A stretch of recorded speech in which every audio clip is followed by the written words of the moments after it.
Good evening. The time is 6 o'clock. Will everyone rise and join the Pledge of Allegiance?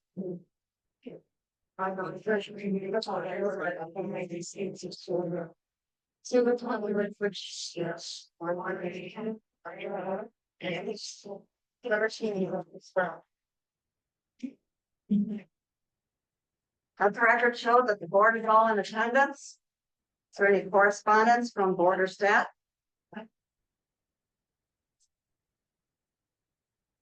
No respondents. You want to say something? Okay, go ahead. I just want to welcome everybody. This is really nice to see a full house and hope you can get this kind of attendance every month because it's nice to be involved and know firsthand what's going on. So thanks everyone for coming. Are we using our buttons for requesting to speak? Sure. Oh, see it, Carl. I think we need page. Yeah, I don't know how to Okay, see there. it. Just have the presentations up already. Okay. All right. Trustee Lancaster. I just want to say the same thing, and keep Coach Trustee Bowman, when I can see people here, but I don't actually know what I mean, so this is gonna change. Trustee Hatchke. Thank you. So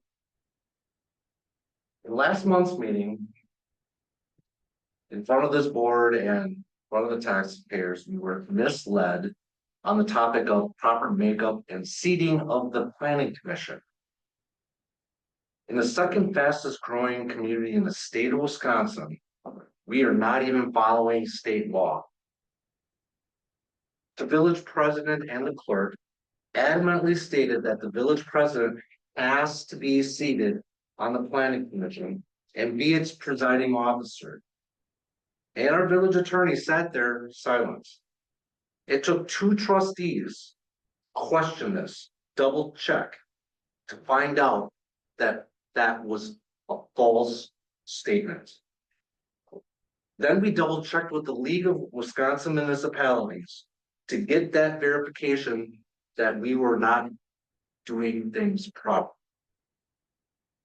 So why should 2 trustees have to go out and find out facts that what we're doing is not correct? We are failing our constituents. We need to be better. And I've heard on this board criticism from other board members about being too nitpicky. Stop calling staff, stay off of social media. And then you see people here wonder why they're not being heard. I'm actually kind of appalled that we're a village of how long? Over 13 years. And we're not doing things properly and ethically. We need to be better. So tonight, with some of the items on the agenda, I hope our members of this board have a good hard look at the constituents out here when they're voting tonight. Thank you. Trustee Baldwin. Yes, I would just like to respond to that. There was a mistake made clearly, and it's going to be dealt with tonight or talked about tonight. But I'm going to say for my first and foremost, I mean, I make mistakes too, and I'm happy when someone points that out to me and corrects them without animosity. Just, change, do better. I like that, what you said, Trustee Hatchke, but the rest of it, there was no malice intended, in my opinion. It was just a mistake. Now it's going to be rectified. So thank you. Trustee Bartline. If I'm not mistaken, it is an ordinance, is it not, Vicky? That she has to run the planning committee. It's a village ordinance, not old state law. Trustee Lancaster. So I just want to pull a comment from what I get to the item. That the village ordinance is not following state law. We have confirmation from an outside attorney from the League of Wisconsin Municipalities. The documentation is all on the item when we get to it. Thank you.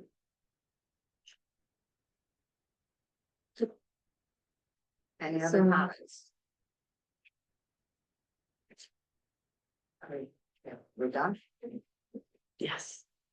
Okay, all right. Public comments. We have minutes of the January 28th meeting. there a motion to approve?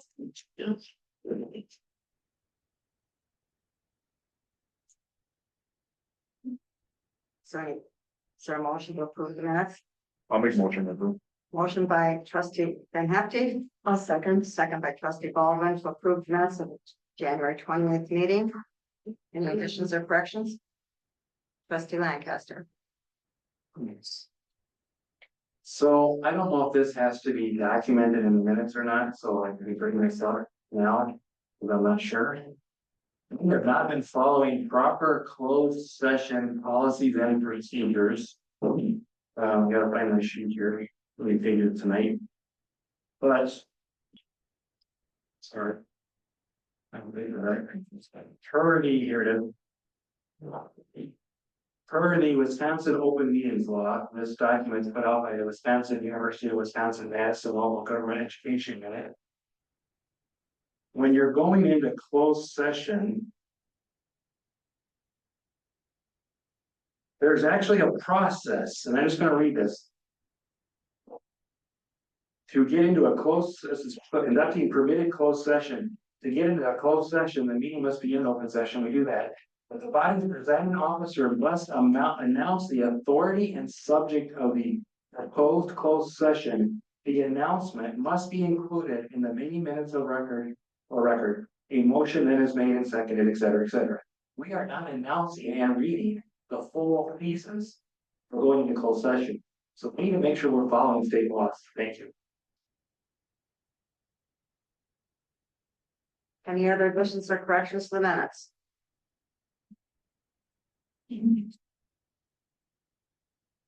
Ballot? See the voting works. Let's see if the voting works. Which ballot?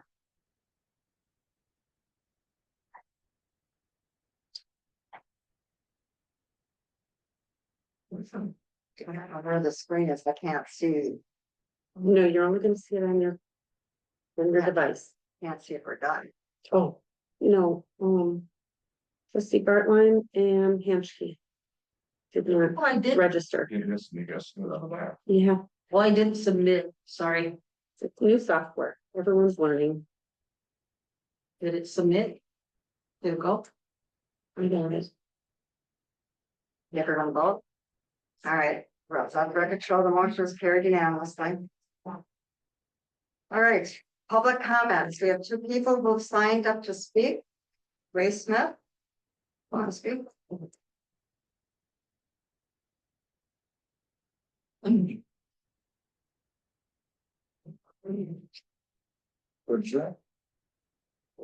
Yeah, no.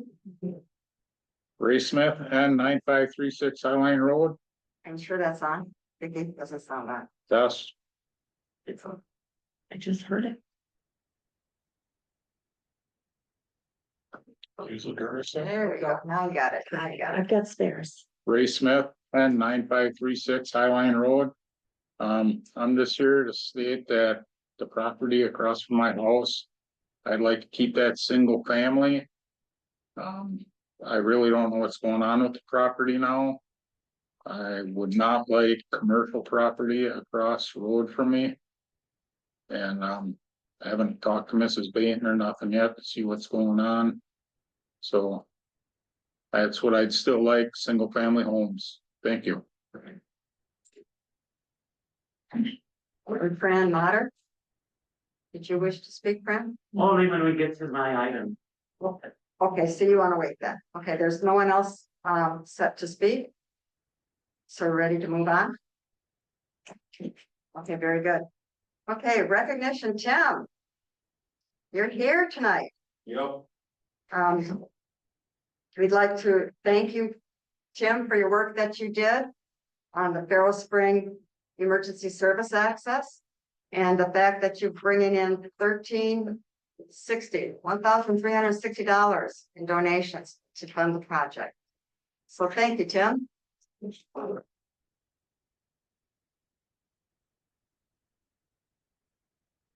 So we're gonna have a couple other donations, needed stuff by organizations and see how we wanna do it. Great.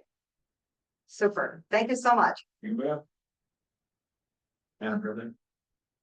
Trustee Lancaster. I also just want to extend a thanks. It's really nice to see a community member get involved like you did, see a problem and coming to the board and working together with the board and the staff to actually have a solution. So I think the project turned out great. It's definitely going to lead to a lot more safety during the ice fishing season.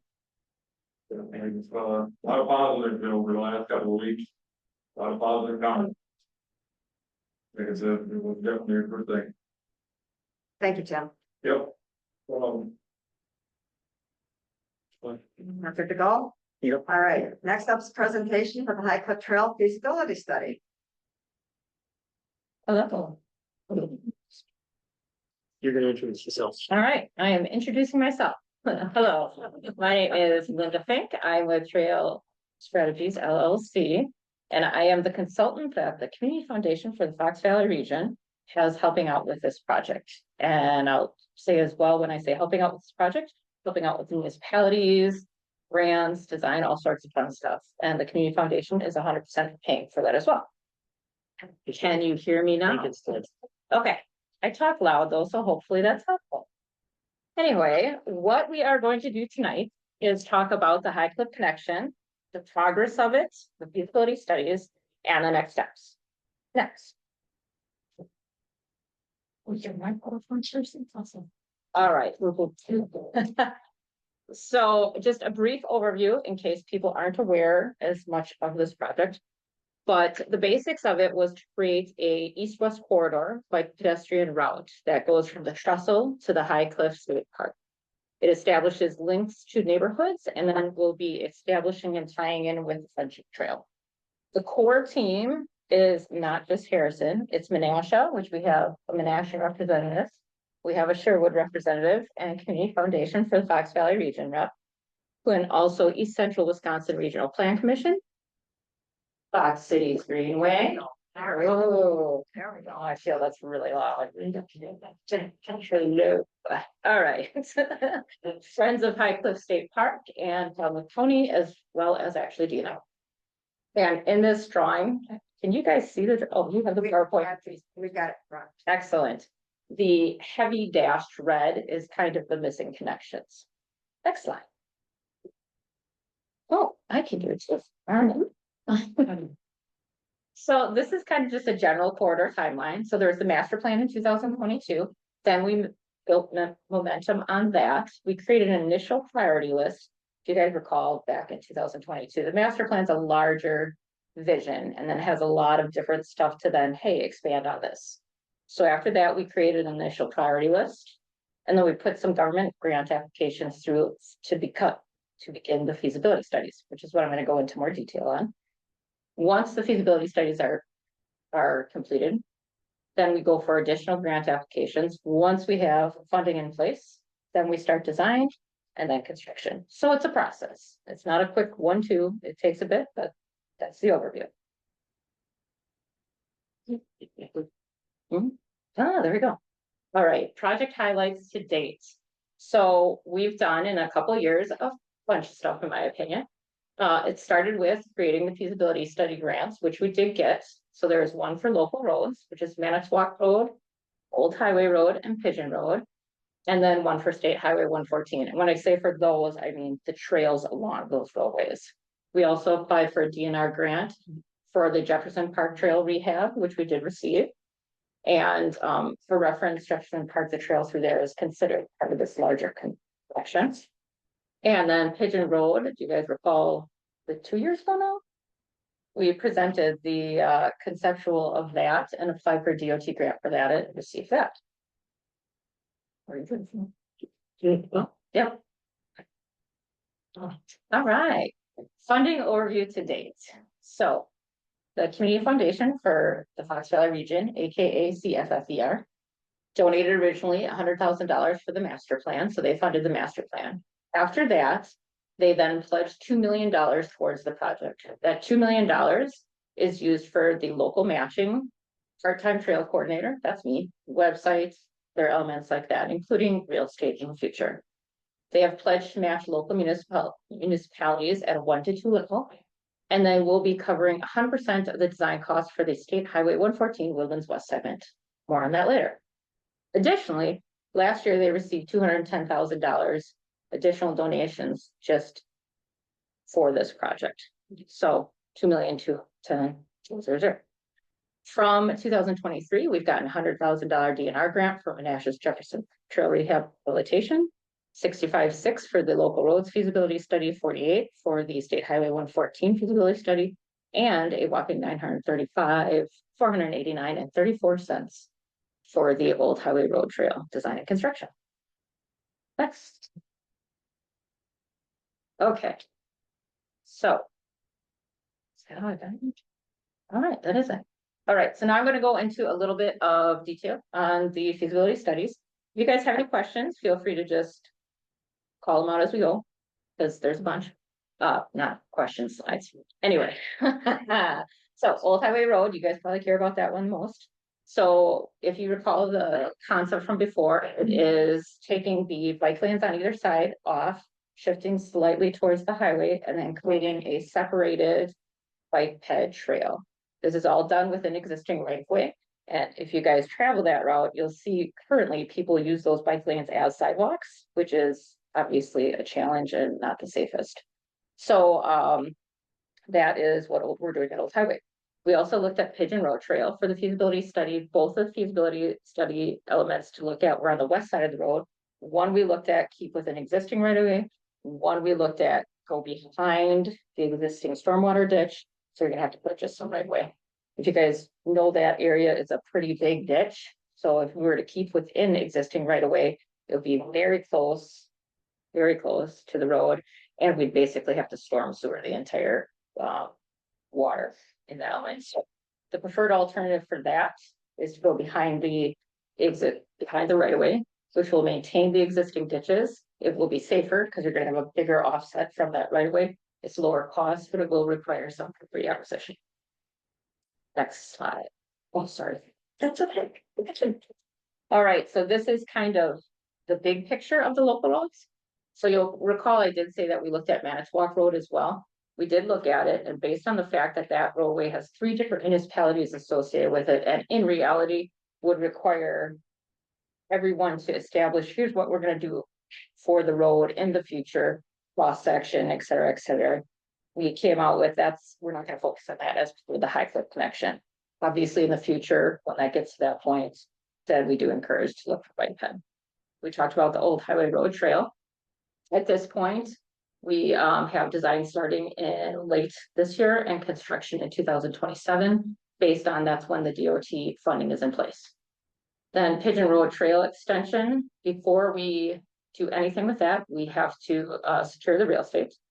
And we are looking at that in terms of property owners that potentially for it. And then also, and I'll say this kind of throughout the whole thing, if we have areas that is going to be potentially development in the future, we would look at potential for with developers agreements, getting easements and such for that.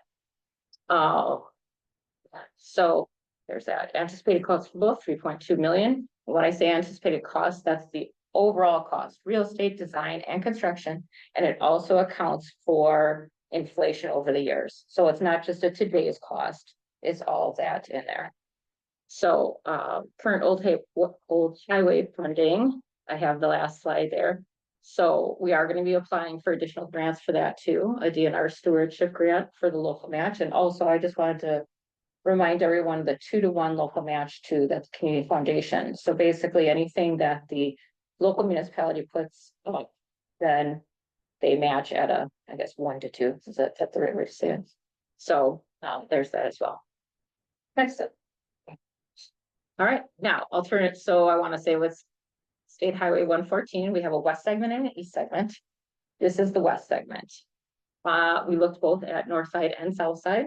We ended up going with the north side because it has more direct connections to the existing east and west trails, less property acquisition, less environmental impacts, greater roadway offset, so it's safer and lower cost. This one had logical termini from the standpoint of within that larger segment. So you can see we have Conservancy West, Conservancy East, Woodlands West. So this is then the order that we're looking at. This is kind of the summary slide. So how we were looking is Woodlands West would start first, then Conservancy East, then Conservancy West. And you can kind of see the whole summary there in terms of timing. I have another slide as well. Overall anticipated cost is 1.866 million. Again, that is real estate, design, and construction, and allowing for inflation over the years. State Highway 114 East. On this, we looked at just the west side of the road again because of the existing connections on either end, and it's going to tie in with Pigeon Road Trail and Friendship right over there.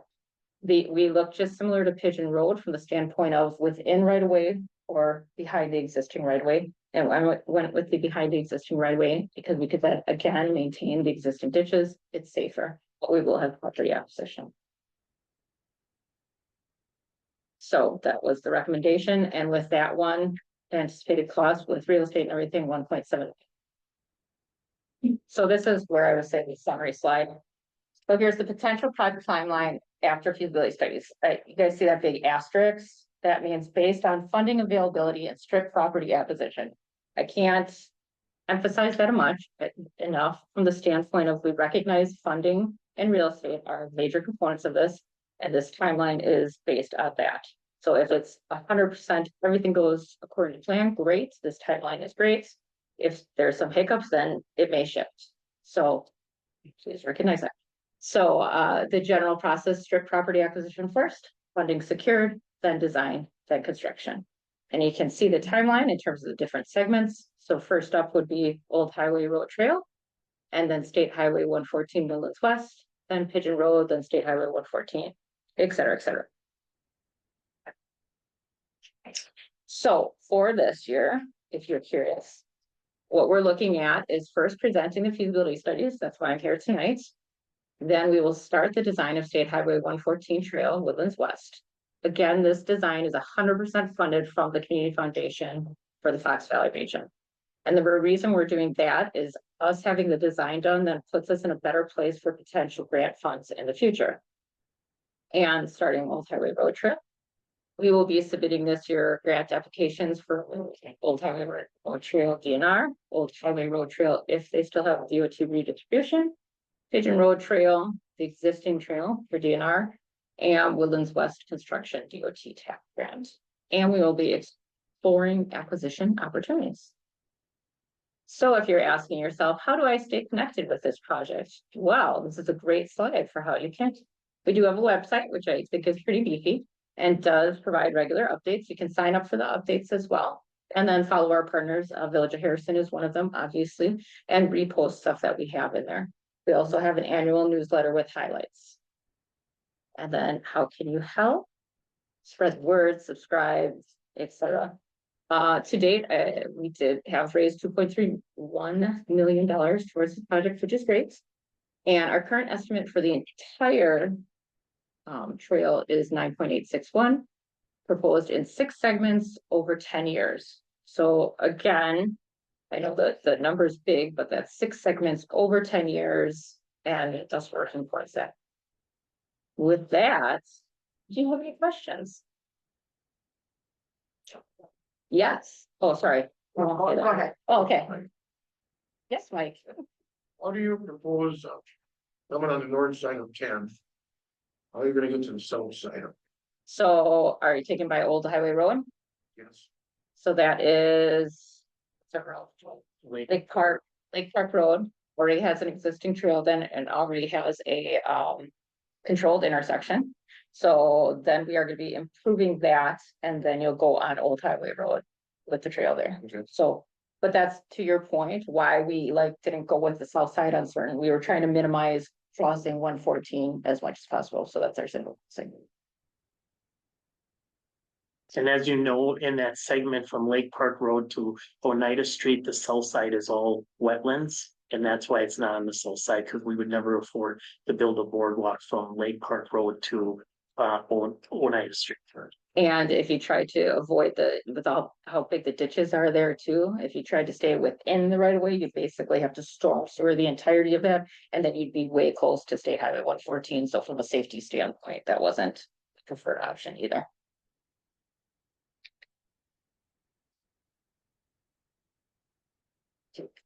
Not comments from the. Oh, Where are you building on the north side? the north side between Oneida and Lake Lake Park, Park. in the right of way on the north side. You have to cross Oneida Street to go to the north side. And you have to go on the Lake Park and cross, Do you know where Menasha Province Terrace Trail is? I know where that's at. Okay, so it's connecting, it's taking where the terrace trail is and continuing. To the existing then Woodlands, we call it Woodlands East, there's a trail there too on the north side. So it's basically then from Province Terrace Trail, then you have the existing trail that's on the north side right by Lake Park Road. And it's connecting that. It's not going along the highway. Well, no, it is. It's going along. In the right of way. North side of the highway from Oneida Street to Lake Park. Yes, And kind of where, if you recall where the terrace trail is, before it does the job of kind of extending it like that. So there will be some real estate, Woods or the swamp with the board plot. yeah, but not yet, correct, yes. There will be some real estate associated with some of those segments. The one segment that there is no real estate associated with is the Woodlands West, or the one that's furthest that way. There's all kinds of property owners that need acquire Correct. property from Yep. highway there. Yep. Versus it just doesn't make sense when you don't go on the south side of the highway where it's a nature trail going through the woods. So a boardwalk cost is typically anywhere from $140 to $170 per linear foot. So the majority of that area is boardwalk. It also heavily wooded. There's also the railroad. So there's a lot of, so that analysis was done because sorry if I'm talking to you, but hopefully everyone can hear me. When it came to preferred alternative, what came into that was environmental cost, real estate, all those factors came into it. So the north side was the preferred based on all that, but it wasn't looked at. So more across people's yards and then more across this woodland or wetland. Is that a loaded question? Yes, it is. Like one? You're gonna acquire people's property to build this trail that is obviously taken care of, developed, versus being on the south side where it's just wasted space that could utilize the trail very nicely. And then you deal with the wildlife and everything else. Not that people use dogs or whatever thing out to the trail through their yard. Okay, And then crossing the busy highway twice on your trail. At Quick Trip and at Lake Park. Where if you just stay on the south side of the road, the trail comes out of Menasha on the south side of the road. And then you connect back up with the old highway, which is on the south side of the highway. And just be a straight the shot trail's through. also on the north side though. It's the south side here, the north side here, we're doing that connection here. And it's also connecting with other stuff. So everyone has their opinion. I'm just saying, like, I understand. 209 Street is on the south side of the road. No, then it Right. goes north And to then go you're to gonna the connect National back up. Province area. Yeah, which is on the side. And then you're gonna jump across the busy highway twice. The figure is quite different. Voice of my opinion, it's ridiculous. That's fine.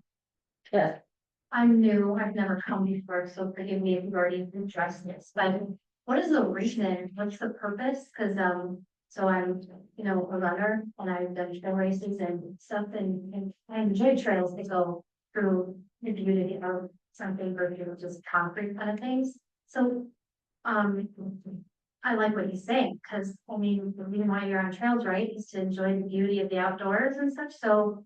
Can you tell me like, why are we trying to, just so we have something all connected or? no, part of it on the north side as well was because there's also existing trails that you would then connect it, so.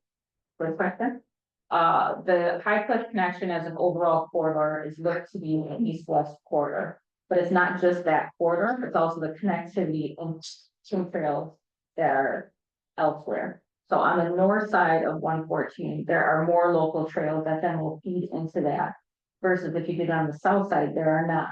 I guess I'm just asking because why are we connecting all of that? Cause like, for me, I would love to see a trail.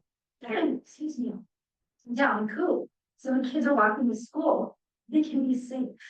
Like if I was gonna do a trail, the basins versus, did you already address why you were? So the master plan, and maybe someone who wasn't involved in the master plan, came in afterwards, but part of the master plan was a significant public involvement with thoughts in terms of where do we need to be, how do we connect this and all. And that's all I can find on the website then? Yeah, Yes. correct, yes. Okay. And one of the big components was people said that that's the direct connection that they want to see. So 114, just so they're connected, that's the only reason. because. Kurt, can you say? And because people really wanted to see a trail that connected safely to Highland State Park. Okay. And the Trussell Trail over in Menasha is highly utilized over there, and there was established trails already in place for parts of it, but not the rest of it. So that's where this group came together and started planning for making the rest of that trail network connect. And all the other areas that you address are in the village future plans for trails, sidewalks, as road improvements happen, and you can find the overall village trails map on their website. Thank you. Okay, does the board have any more questions or comments? If not, thank you so much for Thank you. attending.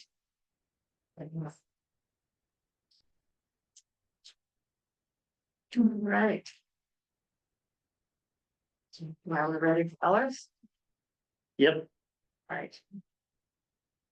Hello? Good evening. How are you doing? Good, all right. Stop.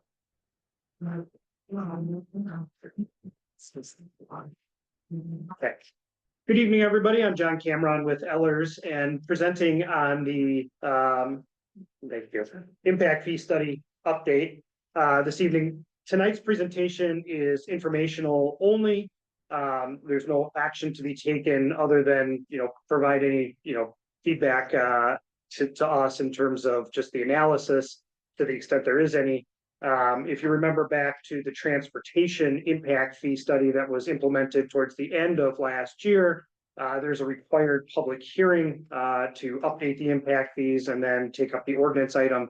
It's anticipated that that would be on the agenda in March. There's a 20-day time clock that has to be adhered to with the imposition and update of any impact fees. So that's just a timeline item. Yep, sorry. Thanks.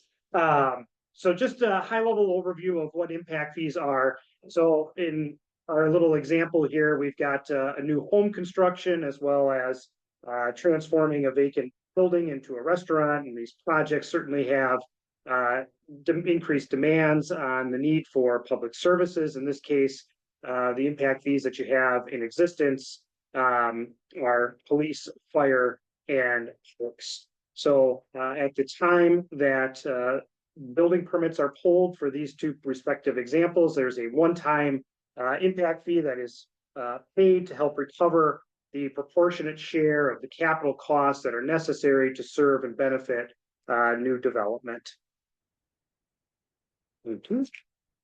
Just to go a little bit further, impact fees can be used under state statutes for a wide variety of public facilities. They can also include legal engineering, design, land acquisition costs in addition to the traditional construction expenses. So really, the purpose of us being engaged for this analysis is to update impact fees that you already have in place that were last updated in 2019. And particularly when we talk about fire and law enforcement, these are building improvement projects that you're much closer to construction on. So at the time is really good for updating to the fees for current conditions. As I had mentioned previously, the fees themselves are a one-time fee payable at the issuance of the building permit.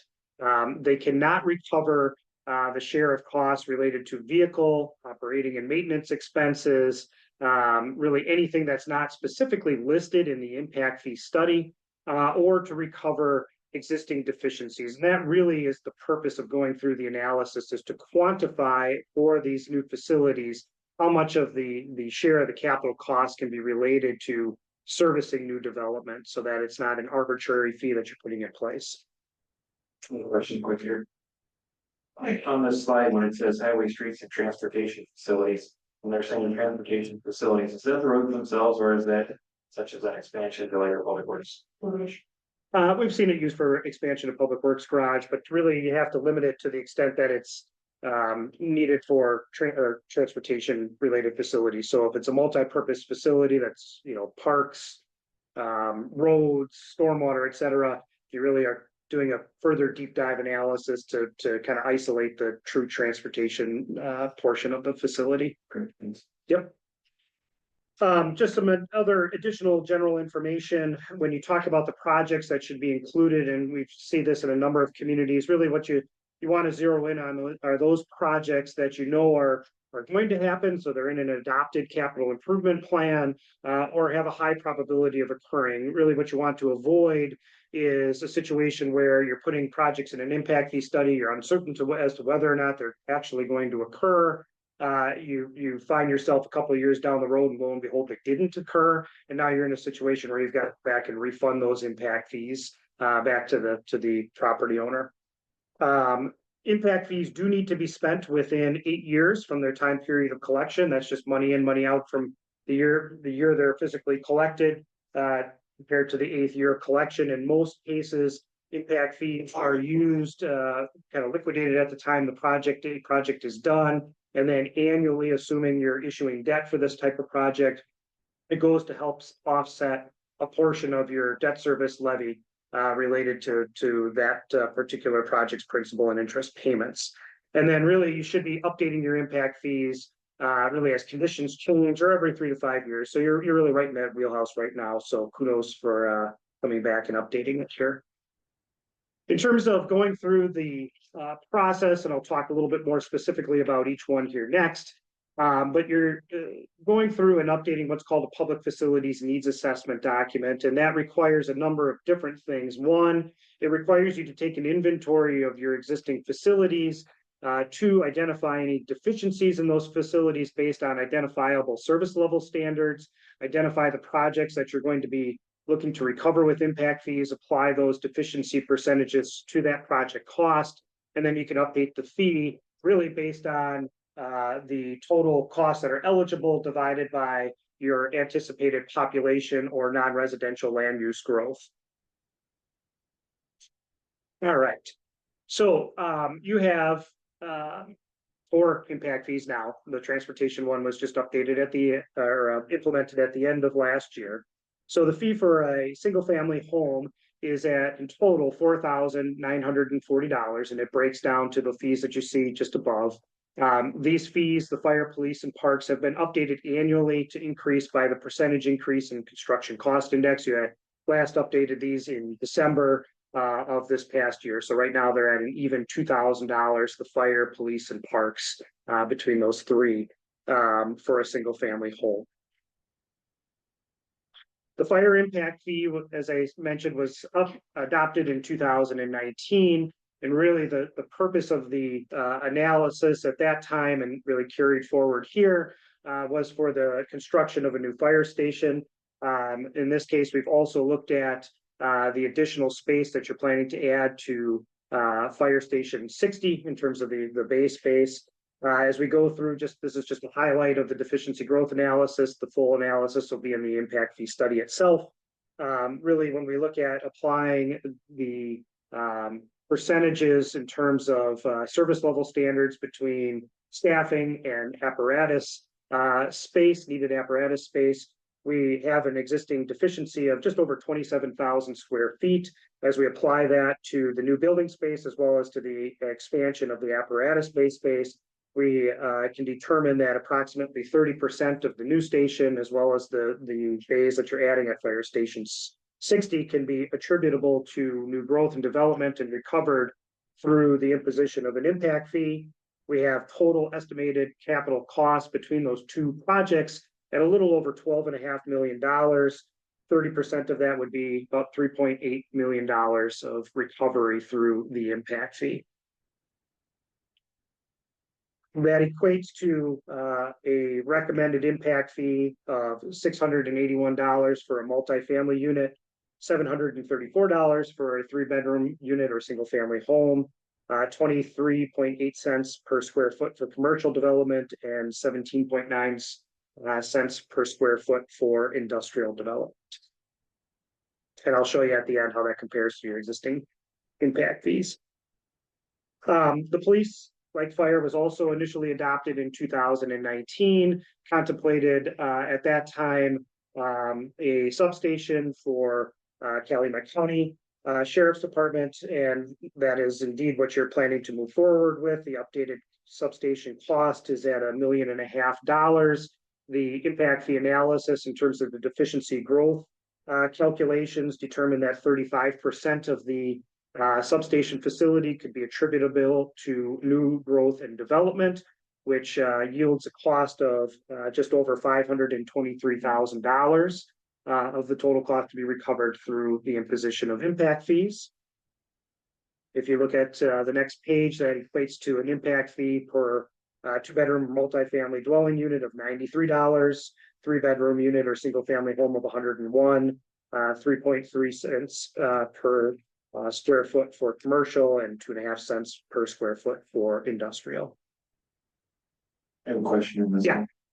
Where does the value of the current property come into play here? Because there is not an existing really substation, right? I mean, there's one office here, so the existing substation really is not existent. So is there a value to that existing property of the village, both selling that or repurposing that also could be somehow captured in these calculations because it's not existing right now for any kind of police work?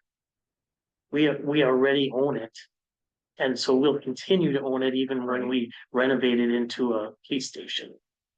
But the entire, I guess, but the entire cost of, because we could also, what I guess I'm getting at is, if you were not going to renovate that property could also be put up for sale, and it's a prominent corner, so there's some significant value there, so. Is there any capture there at all? No, the impact, yeah, the impact fee really has to be based on the actual or projected capital cost of the facility that you're looking to construct. You can't unfortunately capture any sort of opportunity cost or lost cost if like, using that property as compared to some other potential site. I wish the statute allowed those types of things. It doesn't. From a park standpoint, really, you've got an updated comprehensive outdoor recreation plan since the last time the impact fee study was looked at, with a desired service level standard of 5 acres of parkland per 1,000 residents. If we look at the projected or current 2024 population estimate, we can quantify that to determine that you should have about 76.82 acres. You're right on top of that right now with just a slight deficiency in terms of total parkland. Which really would quantify about 96% or most of the project costs that are identified here as being attributable to serving new growth and development. And there's still about 25 acres of additional land and park development that are contemplated as part of this impact fee analysis and included in the capital project cost estimates, as well as other project costs that are included in your capital improvement plan that are really significant park enhancements to the existing park system. When we look at quantifying that, we get approximately $3.65 million of project costs that are attributable to new growth and development out of the about $3.8 million of costs. That computes to an impact fee per capita of about $460. When you take that out to a single family unit, that's $1,323. Are $1,227 for a multifamily unit. So in summary, if you look at the first set of columns on the existing are the existing impact fees, the proposed impact fees are shown in the middle, and the dollar change is shown just to the right of that. So for a single family home, it's proposed that your impact fees would go up by $159 for these 3 facilities. So transportation is not shown here. So from $2,000 to $2,159. The last piece of the state statute is computing the effect that these fees have on housing affordability in the village. What's defined as an affordable house is not stated in state law. We've used a $300,000 home for the purpose of this analysis and looked at just your monthly or estimate of monthly mortgage expenses with and without the impact fee. And we can determine that with the proposed impact fees, the additional monthly mortgage expense would increase by $28. And I think the takeaway here is the impact fee is static regardless of the value of the home. So the greater the value of the home, the less the dollar, impact is as a percentage of your monthly expenses.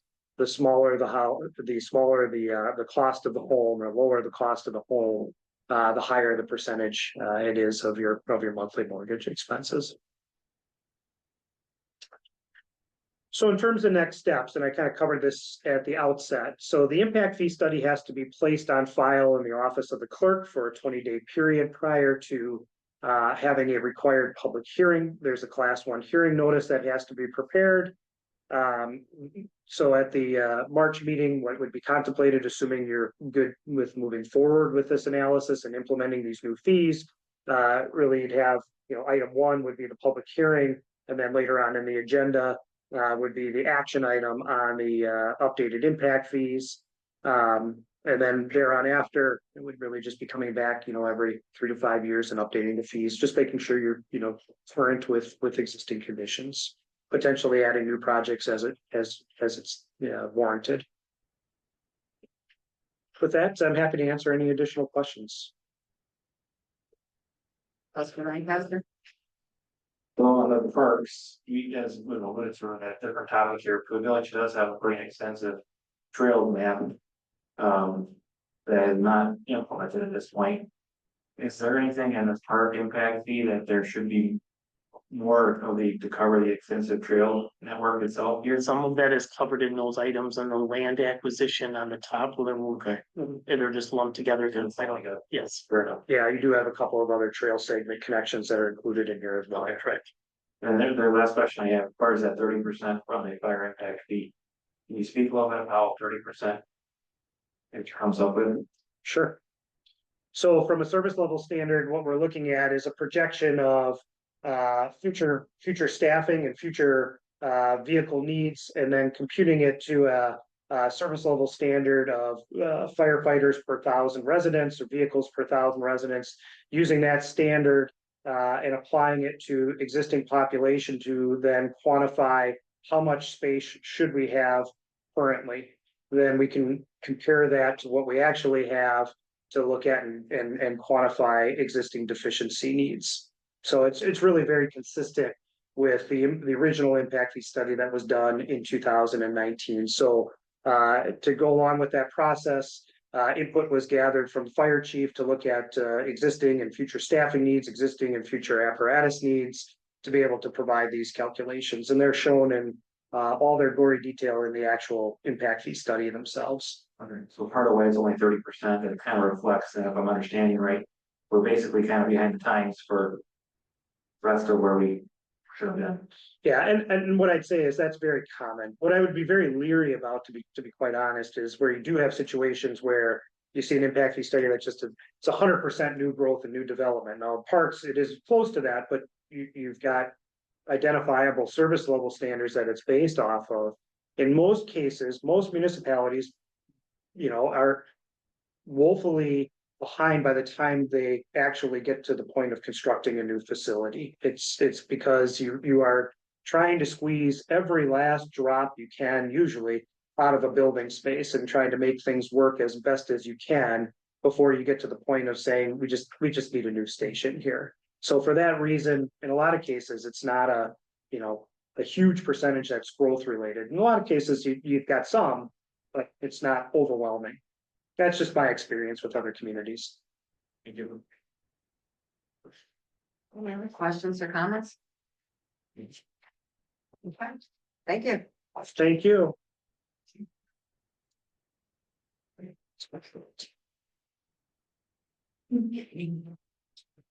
All right, moving on to reports. We have the fire rescue report from Jared in the packet. Any questions or comments? Hearing if not, ready to move on? And the county sheriff's report. Any questions or comments? Hearing of none. We are moving on. Village manager, planning and zoning, your chance report in your packet. Well, all I would like to state is, we started the implementation of the C-Click fix module within Civic Plus, that was the last module that the board had approved, which gives residents the opportunity to submit issues online through a portal that then gets directed to the staff. As it stands today, it's about a 10-week implementation, so we're hoping to launch this sometime around May 5th. So that will be coming up soon, and that'll finish out the 3 modules that we paid for with Civic Plus. Any questions or comments? So it says here that the squad car, and are you updating the lettering on all of the Harrison vehicles? So we'll have 3 squads. One of them has the updated Harrison Patrol on it already. The new one that's coming from this year will have the new logo, and the old one that has another 2 or 3 years on it, we're just gonna update the lettering on that so that they're all branded the same.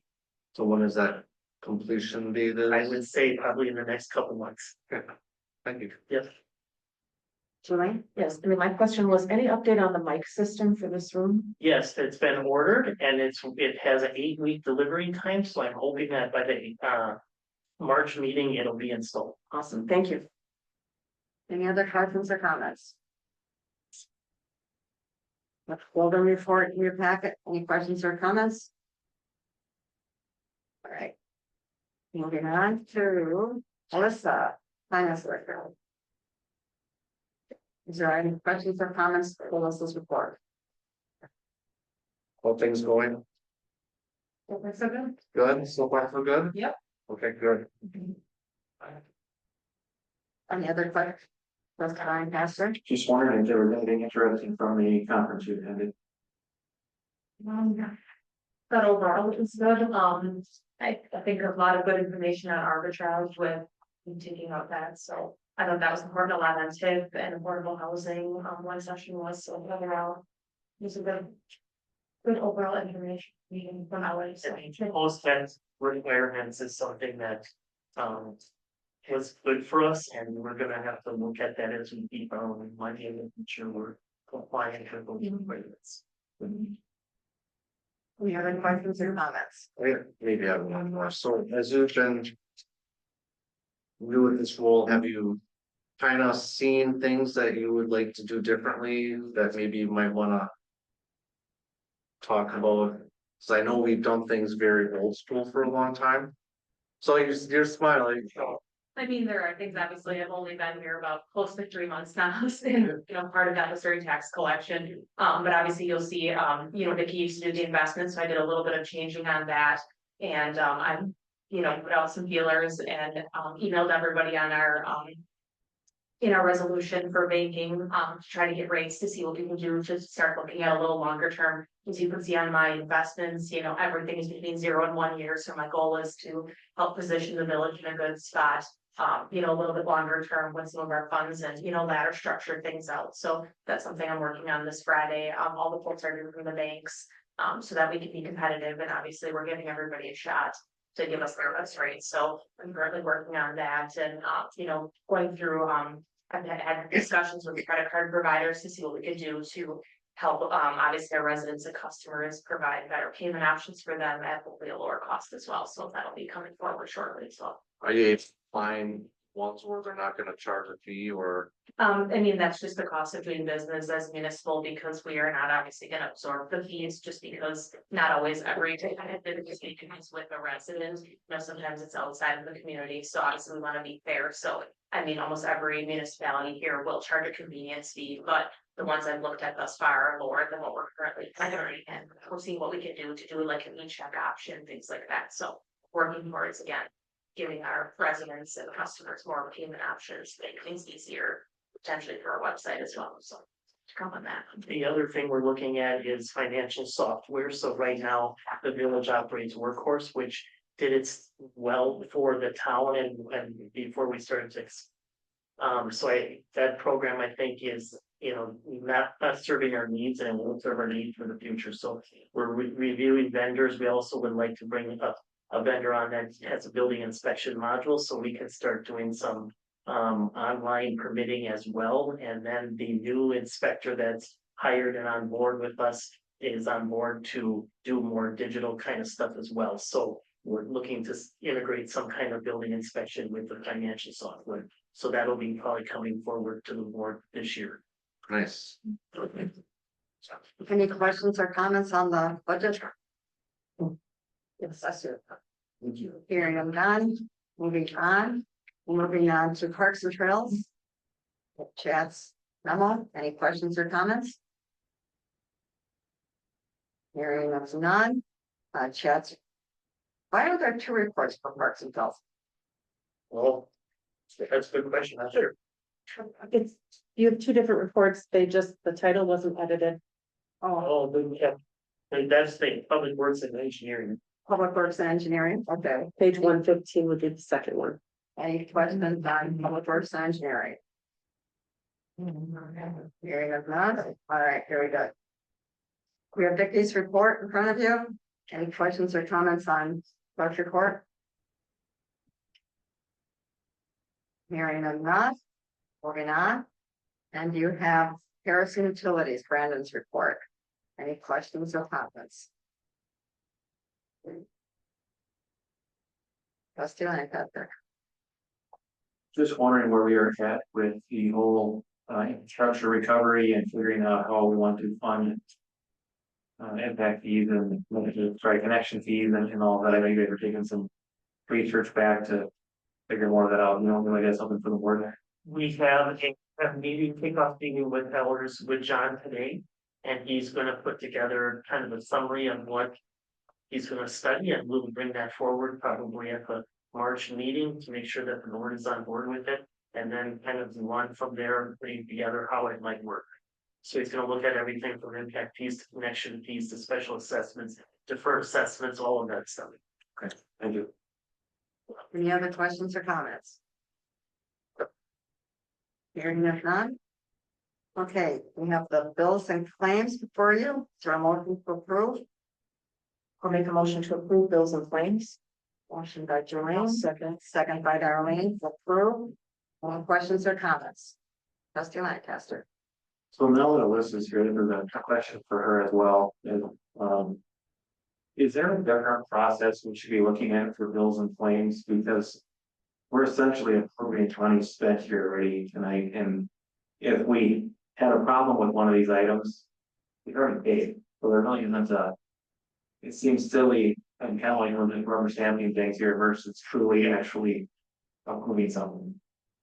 I mean, right now, several municipalities do something similar, it's just because, for instance, the village obviously meets once a month. So in order to be timely with our bills and claims, we have to get them out the door, prior, otherwise, you have to be more frequently to be updating that. So obviously, we have a checks and balances in place internally, to make sure, and then obviously, with the signatures with the clerk and the president as well, someone else is reviewing them prior to going out. So, again, to stay timely, this is just what we have to do to show.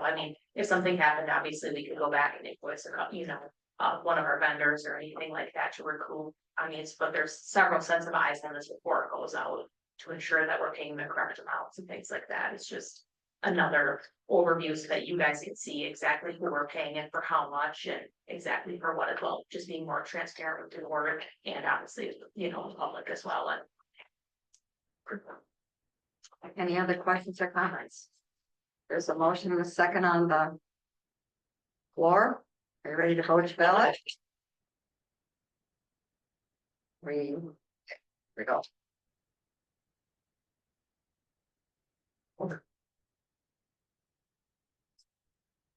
We're gonna let me know when we're good. It's trustee Benhurti and Baldwin. I do.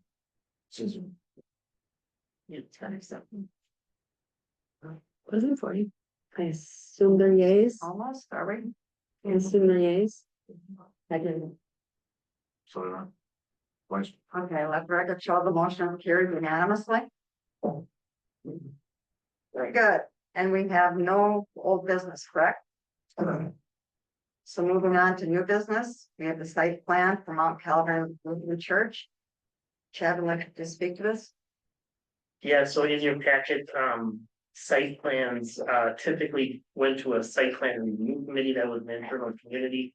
We have changed that committee. We have changed that to bring them before the board, just so that the public is aware of what's planned. So what's planned at Mulcahy is basically two additions to the existing facility. So they're adding a church and some accessory buildings to it.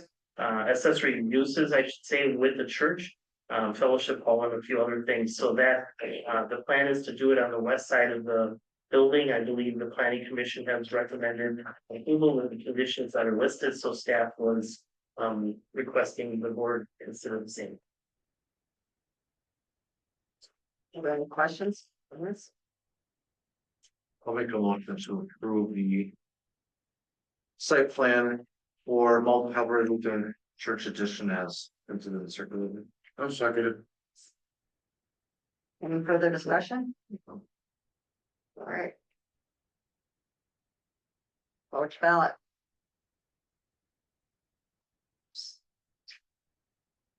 Did you get everybody, Becky? No, she didn't, because mine are stuff. This is the correct. Got it. Let the record show the motion to approve has passed unanimously. Okay. Approval of the feasibility studies for the High Cliff Connection Project. Chad, would like to speak to this? Nothing more than what's in there. You heard the presentation. We're just looking for approval, and we're also looking for approval for the staff, work with the team, so go after additional trail funding to help minimize the impact of the local community. Any questions or comments? Is there a motion to approve? I'll make a motion to approve the feasibility study for the High Cliff Connection project. Second by Mark. Any further discussion? Vote your ballot.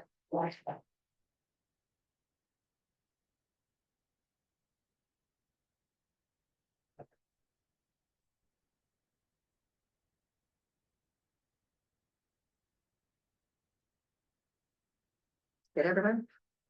Almost. It's not Are you a yay? Step, flip it this way and then refresh. That's all worked for me. Try that.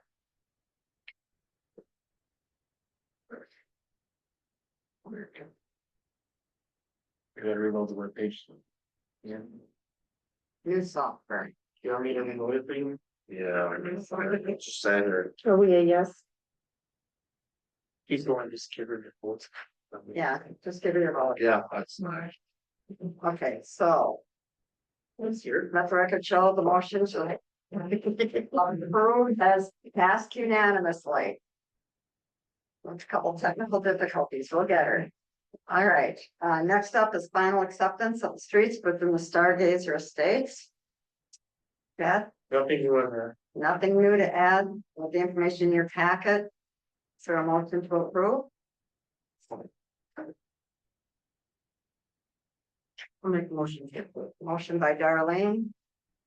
I'll second. Second by Julie to approve the final acceptance of the streets in Chili's and Stargazer Estates. Any discussion? Hearing none, done, vote your ballot.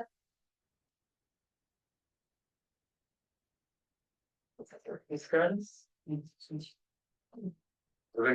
Works. Did we get it? President Blackford and Baldwin. I hit submit. Okay, Blackford work. it's harder. Baldwin. You good? Almost. All right, let the record show the motion to approve as passed unanimously. Okay, approval contract with Northern Lights Drone Shows, provide a drone show on July 16th, 2025. Chad, do you have anything to add to this? I don't have anything to add, but this was authorized last time if we talked to the school district about using the Sunrise School parking lot, and they had consented to it, so the estimate is 25,000. We had budgeted 30,000, so we are recommending to give this a try to see if this is a good alternative to fireworks. Any questions or comments? Is there a motion to approve? I'll make a motion to approve. Or second, motion by Darlene, second by Julie to approve the contract with Northern Lights for a drone show. Ready to vote your ballot? All right, vote your ballot.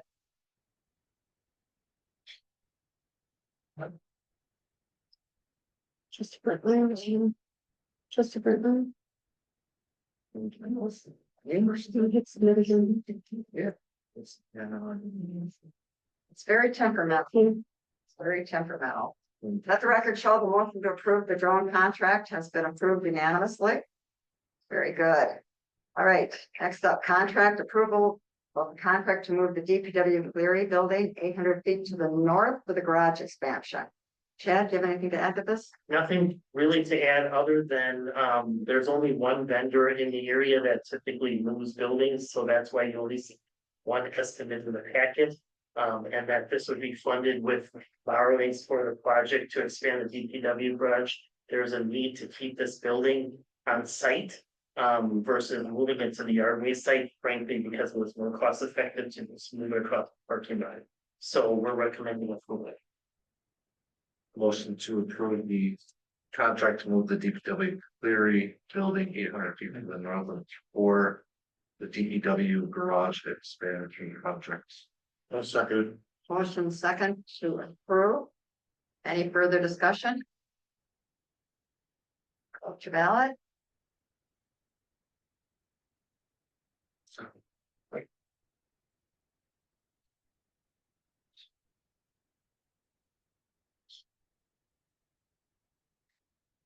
Let the record show motion is passed unanimously. All right, in addition to that, approval for a contract to for the slab concrete. Grade beam slab. Chad, So this is the foundation, so what that current building, for those of you that remember when we went on a tour, is gravel poured, so. The posts in that building go down into the ground in our concrete below. What will happen is that they'll cut them off, they'll pick this thing up, they'll move it over, set it on this new slab, and then screw brackets into those posts into the concrete of this slab. So that when a strong wind comes, it doesn't end up in Sherwood. So the plan then would be to build this foundation, this slab foundation with a grade beam that will be engineered by McMahon and approved by the state, and then the building will move and be set on top of there and hanging up. so is there a motion to approve? Make a motion review. With Dan Willows or For the For the concrete work? $45,820. Okay, second by Darlene. Any further discussion, trustee Lancaster? Just have a question, is there any insulation being turned into concrete in case down the road, the village whenever it's like. Don't think so. I think it would be very cost prohibitive to try to insulate this thing. We would just use it as a cold storage. And right now, there's a demand for a place that plows in the summer and then to put the lawnmowers in the winter. So that's what it'll be used for. Any other questions or comments? Vote your ballot.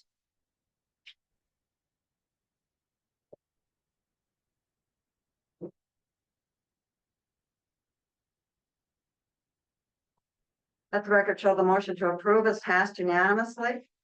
Next up is the approval of the MOU for Farmers Field Concession Stand Building construction between the Kimberly School District and the Village of Paris. And Chad, you did have some things on it, correct? Yes, so the MOU is in here.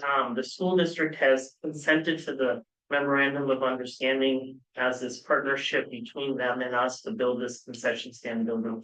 The village's insurance company had recommended this volunteer waiver and release liability form.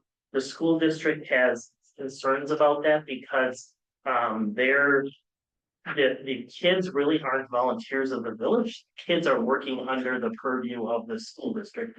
And the school district has listed the village as an additional insured and we've listed the school district as an additional insured. So we believe that we're covered. Now, the school district, whenever kids go off site, they have them, the parents, if they're under 18, consent to a field trip that has a lien waiver and those kinds of things in it.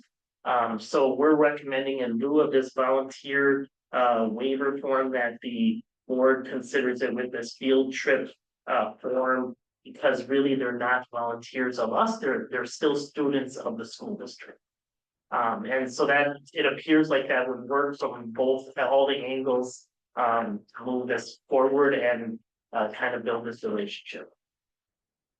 So looking to approve the MOU for Farmers Field concession stand building construction between Kimberly School District and the Village of Garrison. Is there a second? I'll second. I have a question. Question, Joel? The attorneys read through this, right? Yes. Okay, thank you. And so as the attorney of the insurance. Thank you. Any other questions or concerns? All right, you here to vote the ballot? Vote the ballot.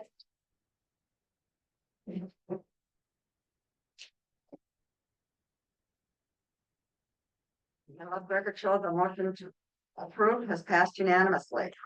Very good.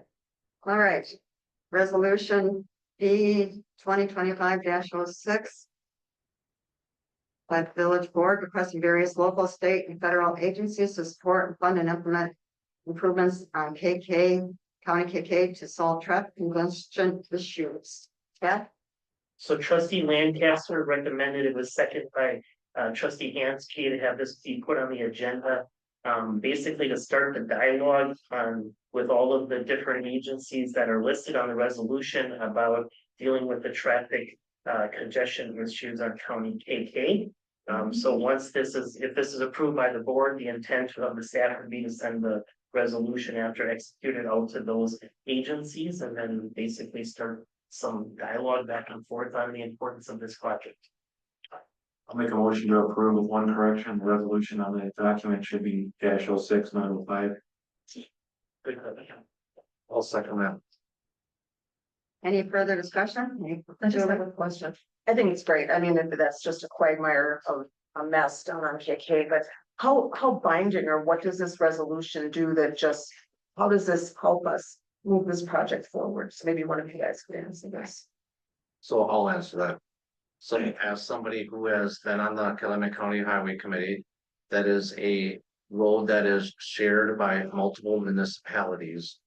That is going, that project to do anything has to go through each municipality, plus design engineering, plus caution. It's a lot of work. So the project to expand KK from N to 55 was supposed to have been done, but that has been denied by the East Central Planning Commission. So right now, there is nothing on the docket for Calumet County KK to do any work on that highway. What we're saying is that's unacceptable. We need something to unclog that highway, because anybody who's traveled that knows that if you go westbound, you cannot turn right. There's no right turn lanes. So this language in here is basically asking, can we get right turn lanes along from State Park Road all the way down to 441, so that will keep traffic moving. So if you've ever driven it, you know what I'm talking about at KK and Eisenhower. You are sitting back 10, 12 cars, the light turns green, couple of cars turns right, and guess what? The light changes and then you're sitting there. So by putting right turn lanes, that allows a little more traffic to get through, just making your quality of life a little bit better.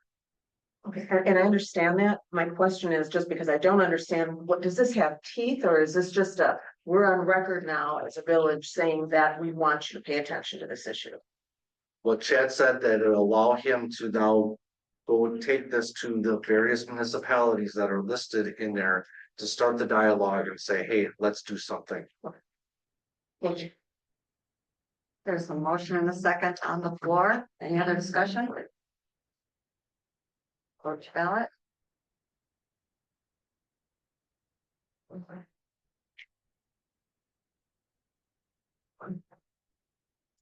Let the record show the motion to approve is passed unanimously. All right, next up.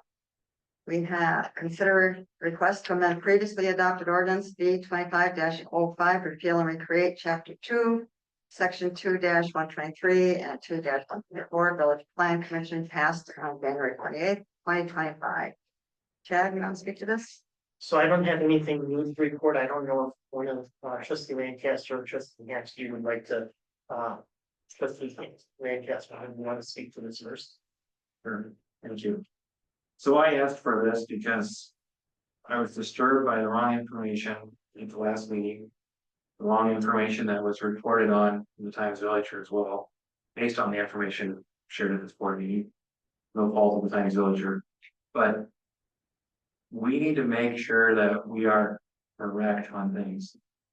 And this, we have talked about the planning commission numerous times in the past as well.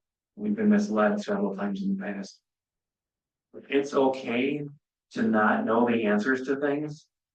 I know village manager, you had suggested in that meeting, you said, hey, let's take time to verify.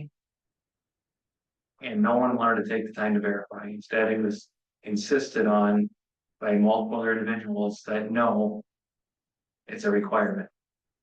And so what this reconsideration does, and I am in favor and support all of the following recommendation changes, and actually I'm going to make a motion to that effect. That the ordinance, that the language in the updated in the ordinance to reflect points 1, 2, and 3 on page 210 of the suggested changes. That it's extremely important that we follow state statute here. It's also important that we need to involve residents in the planning commission. And this has, I also want to state, this has nothing to do with anything against the city president right now. That's why this language here too, for item 1, for example, talks about that the village board recommends the village president brings forward a citizen member for appointment versus appointing himself or herself. This is something for our future of getting more residents involved in our planning and letting the residents have more say in the various things that take place. Also, as well, for the presiding officer, while the village president certainly does choose who the presiding officer of the planning commission is by statute, that they should be seeking out a recommendation from the planning commission on who they want to be their presiding officer. And the village president can then decide whether or not to accept that recommendation based on state statute. But the planning commission should be given some more autonomy of how they want to run and how they want to operate as well, so that they can do good planning for the village. Yes. I think this is wonderful. I agree with you that the planning commission should have autonomy. I don't care if there's a village member or village board member on the board or the planning commission or not. I think it makes sense to let them run. And we've got more people who have independent thought that can bring their recommendations to the board without the influence of any board member on it. The one thing I do want to comment on is that if all board members are expected to know state statutes inside and out, then I'm clearly in the wrong place. I don't know them and I never will. I know how to research something and I know where to find it. I don't have all of that committed to memory. So I think the expectation that board members know all of this, I trust the attorney's advice and I'll go to them, or like I said, look it up myself, but I think that that's a very unrealistic expectation. And credit to those of you who have the time and all of that to do all of the research, but I trust the people that, you know, we have in charge to do that sort of thing. But I do support this. Thank you. Scott? So. The thing is we've been a town and we've been a village, we've been a collection of taxpayers, and there's people who don't go to meetings and they just have this trust in their local government. Right? Just speaking for myself here is, I think the people's confidence in government, period, whether it's federal, state, or local, is pretty much at an all-time low. And so when you live in a community that is the second fastest growing community in the state, and I hear people all the time complain that we have too many apartments, we have too many incentives, taxpayer dollars going to incentives, we have too much traffic. Why do we have to approve every single residential subdivision that comes before the board? And I'm encourage everybody to watch the planning commission, because there's meetings where things get approved with minimum standards. Just because someone fills in the paperwork they sell their land, and next thing you know, taxpayers are wondering why, how did we get to this point?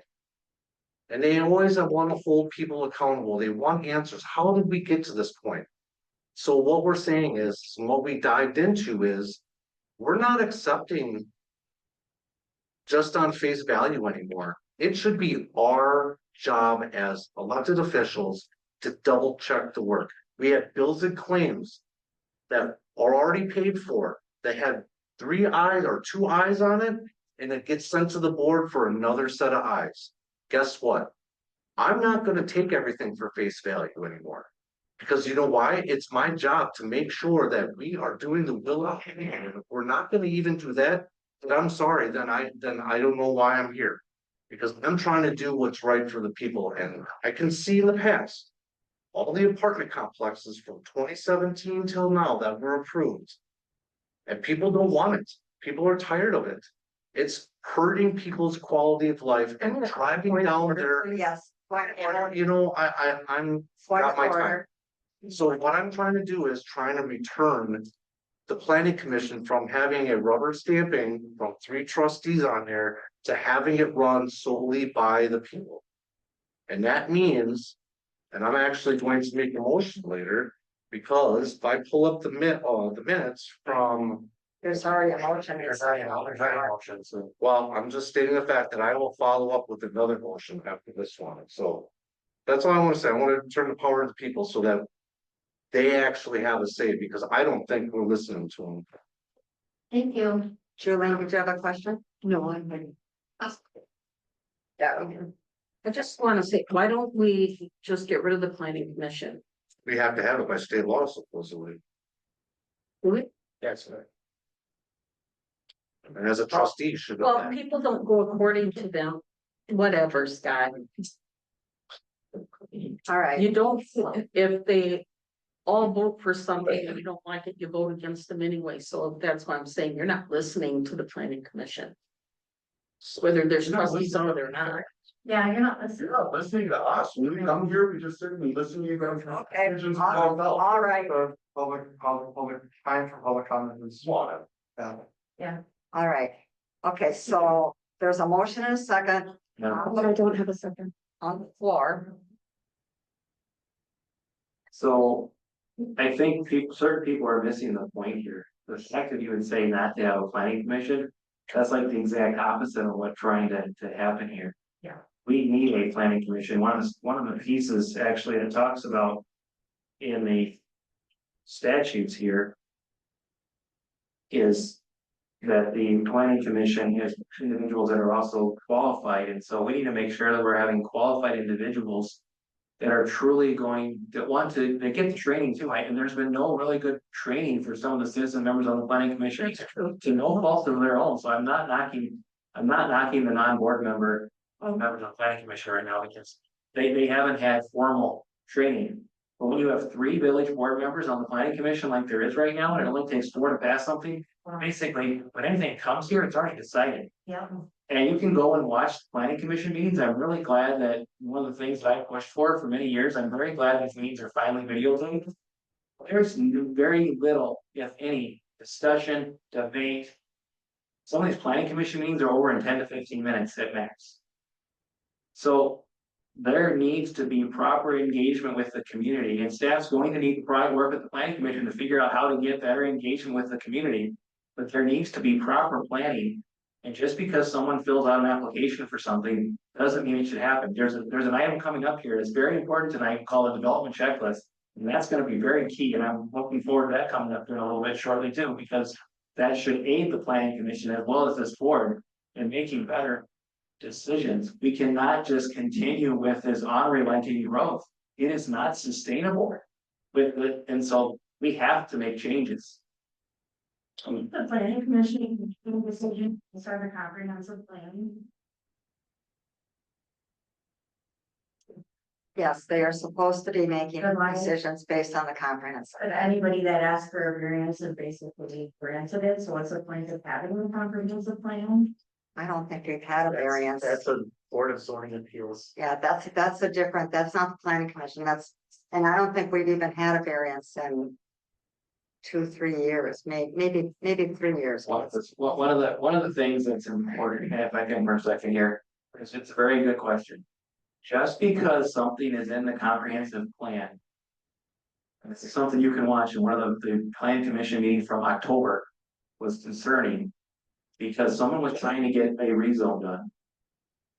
And the rezone did match our current existing comprehensive plan.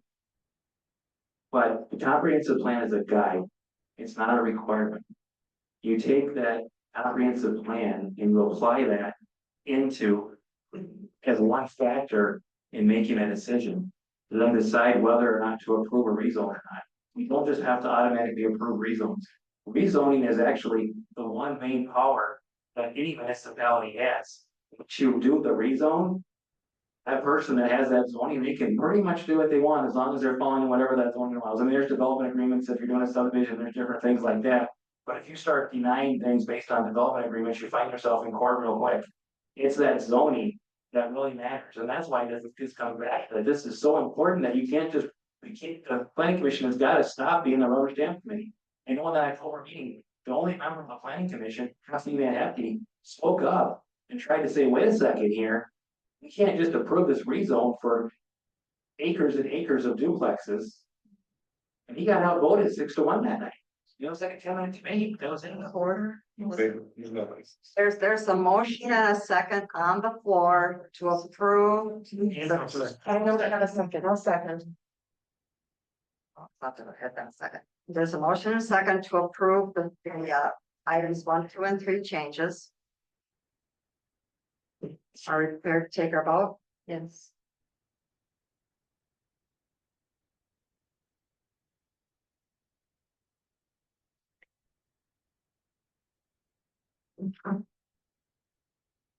Let the record show the motion to approve the changes has passed unanimously. So I also want to, in light of the fact that we were in the packet, found out that we were not in compliance with the state statutes. And so with the current makeup of the planning commission, I looked up the minutes from April 11th, 2023. And because our state statute says that the village president nominates and or appoints and the board approves. If I look at this item number 5, it says appoint 2 village board member representatives to the planning commission. And in the minutes, it only has one person. It says motion by Julie Baldwin and Martin Hefty to appoint Darlene Bartline to the planning commission to a 2-year term. So there's nothing here recorded saying that the village president is actually seated on the planning commission as she's not nominated herself and she hasn't. So what I want to do is I want to make a motion that the board deems that there's an open seat to the planning commission and that there is no presiding officer because we have not seen anything recorded 2-year term of planning commission. So we consider the board considers that an open seat and must be filled. Point of order. This is not on our agenda and it's not posted. It's impossible. Portion is not on the agenda, that's correct. And We'll talk about the planning commission. the planning commission, the current ordinance states that the village president shall assume the role of planning commission presiding officer. But the village that we just in the package saw that that was not in compliance with state law. No, the state law regarding the planning commission, if you look at the last line, it says citizen members shall be persons. I'm sorry, the council may by ordinance provide that the membership of the commission shall be as provided thereon.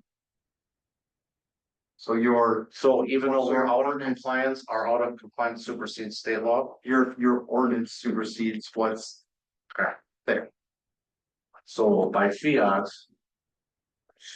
We're assuming that that's filled, even though it's not right. Sorry. I'm sorry, can you say that again? Because our ordinance is wrong. It says that it shall be appointed. It's not necessarily wrong, it's just contrary to what's set forth in the state statute. But the ordinance supersedes state statute. Okay, so our ordinance starts when? Does it say? Is it the next? When it was term? adopted. 2009. Adoption date.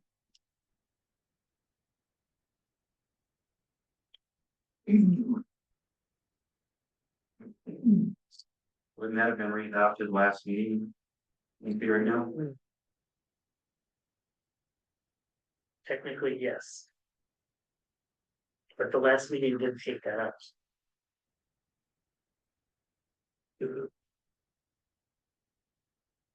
This meeting was taking and recommending taking that piece out. So I think we need a special meeting to rectify this before the next planning commission meeting, is what I think.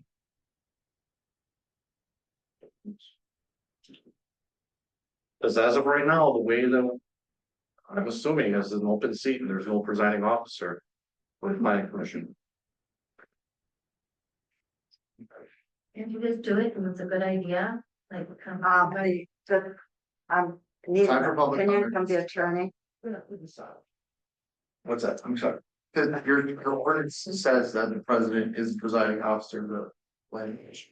You just changed it last week. Or last month. Oh, I'm sorry, I wasn't here last month, so.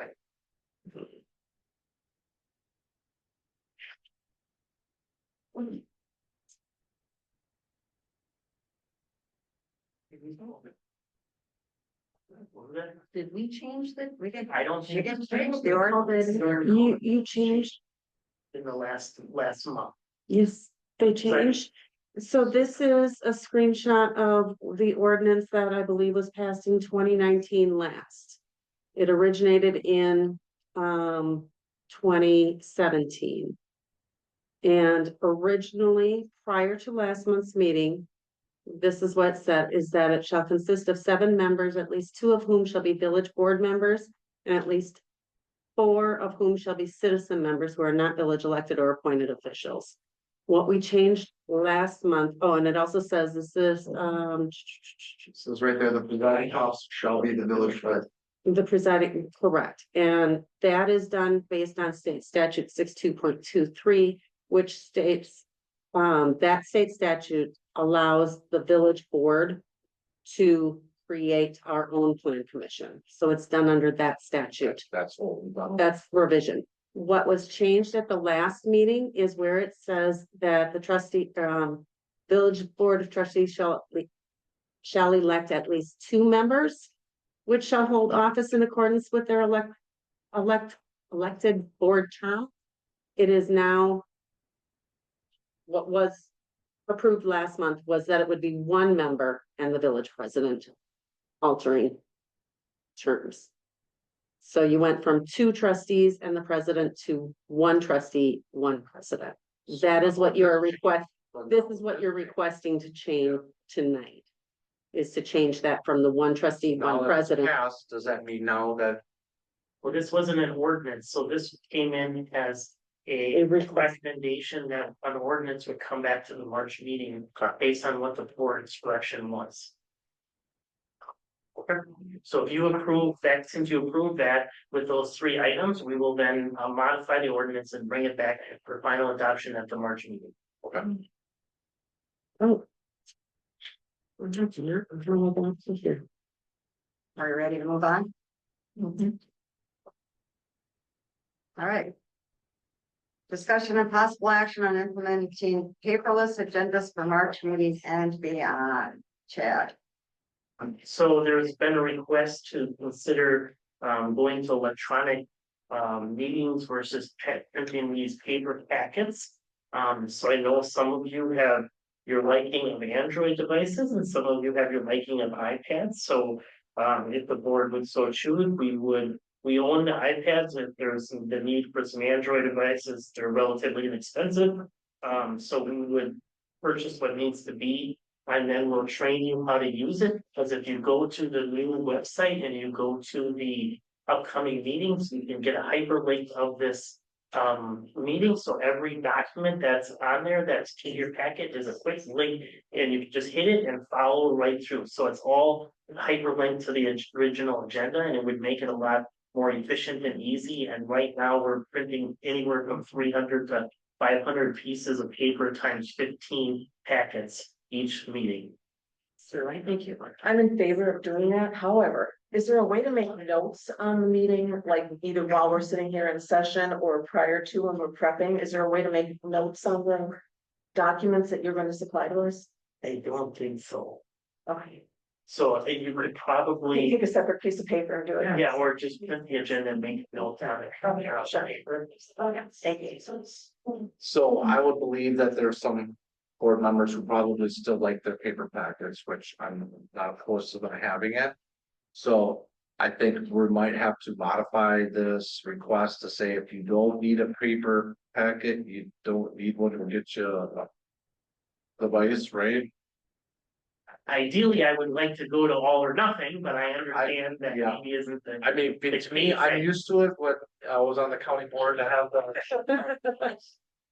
But I don't want to disenfranchise my good friend here, from having his paper packet, so I guess. I know you like to, I'm with you, but also believe that. I think if it was down to a minimum or not, I mean, if people are willing to embrace it for those that are really technologically challenged, we could work on that. You didn't get into it the other day, so I. Yeah, Brendan, we can consider having carbon and keep it all. Trustee Lancaster. So what I see here is this is actually a multi-step process. I don't think this is necessarily a decision to go to paperless tonight. I do see a need for us having tablets. For those of us that want an Android tablet for $79, they're pretty inexpensive, as you found. Certainly a tablet's much easier to try to vote. You can see the whole screen versus trying to vote, for example, from our phones. So just that alone. And what I see is we get the tablets, we have them to vote. We can try to start using them in a meeting and see how it goes. And then look at a transition period, or maybe there's a different way then that packets are put together, or maybe it should hit trend and so staff doesn't have to spend as much time assembling. We do definitely need to figure out how to handle things like maps and things like that, so there's a process I think we need to do, not just that we jump into something and we're fumbling up here and having difficulty introducing. We understand.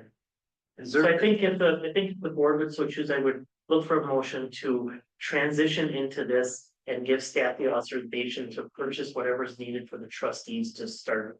Let it be so. I'll make that motion. Motion and a second by Julie to transition to paperless. Yes. Any further discussion? All right, vote your ballot.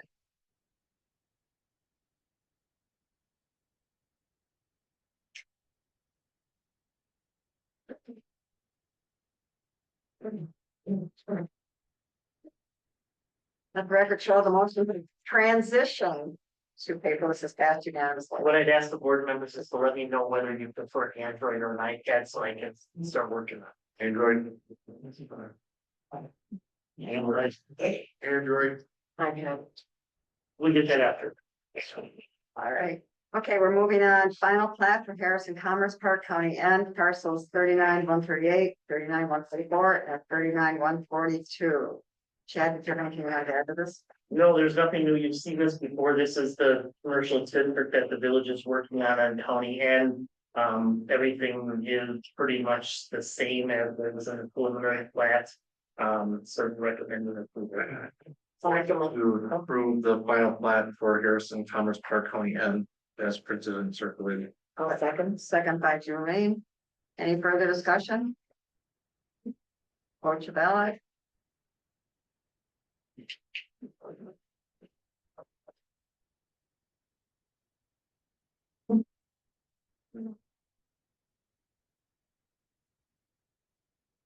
Let the record show the motion to approve as passed unanimously. Next up is the Fran Mater subdivision concept plan review. Chad? So there's nothing new. This is a parcel of land that's next to Christ and Rock off of Woodland. It would be serviced by Harrison Utilities. What I will say though is the motion to approve the concept is a 15 lot subdivision and not a 12 lot. Any questions or comments? Mr. Lancaster? My only impression, and it's hard to tell from here. let's say we're creating it, so we don't have a full map here, we're creating a T intersection at Woodland Road. Just what's our future mapping here as far as roads? We're hoping that the developer is in the room. Know that, the roadway will line up with the road to the north, is that correct or no? It's not. Okay, well then we're gonna deal with that as part of the engineering plan approval, because we're gonna have to try to get them to line up when we're gonna have a challenge. So really from a concept plan, should we be approving a concept tonight? Until there seems like there's some work that needs to be done here. Yeah, you could, It should be table really, I'm sorry, it's not in the order. I don't, approve that it's with that stipulation. So that we can move forward. That would work, we could work with engineering to make sure that gets done, and that could be a condition of. Yeah, but we just talked about having, It's just concept. I get what you're saying, but we just went through this exercise where we probably need to do it right, let's do it right way, and be consistent. I'm not against it. I'm not for, I'm just saying, let's do it right, let's be consistent, because that's one of my biggest beefs is. We gotta be consistent, we gotta do it the same way, we gotta, every developer. Every plot, the same, this process should be. All the same, we shouldn't be carving out, well, let's do it now and then we'll do this later, we gotta do it right, we gotta do it right the right way first time. I'm sorry. Motion would be to hold. Is there a motion to hold it to table? Same thing. Table. Is there a motion? to table? Now, motion to table this until. At the bottom, then like that, It shouldn't be referred out there, it shouldn't be referred back to staff. Not only that, like tabling it, we're not picking it back up, we're just referring us back to staff. We're still. Referring out there. So is there a motion to refer back to staff? motion to refer back to staff. Motion for a second. Second.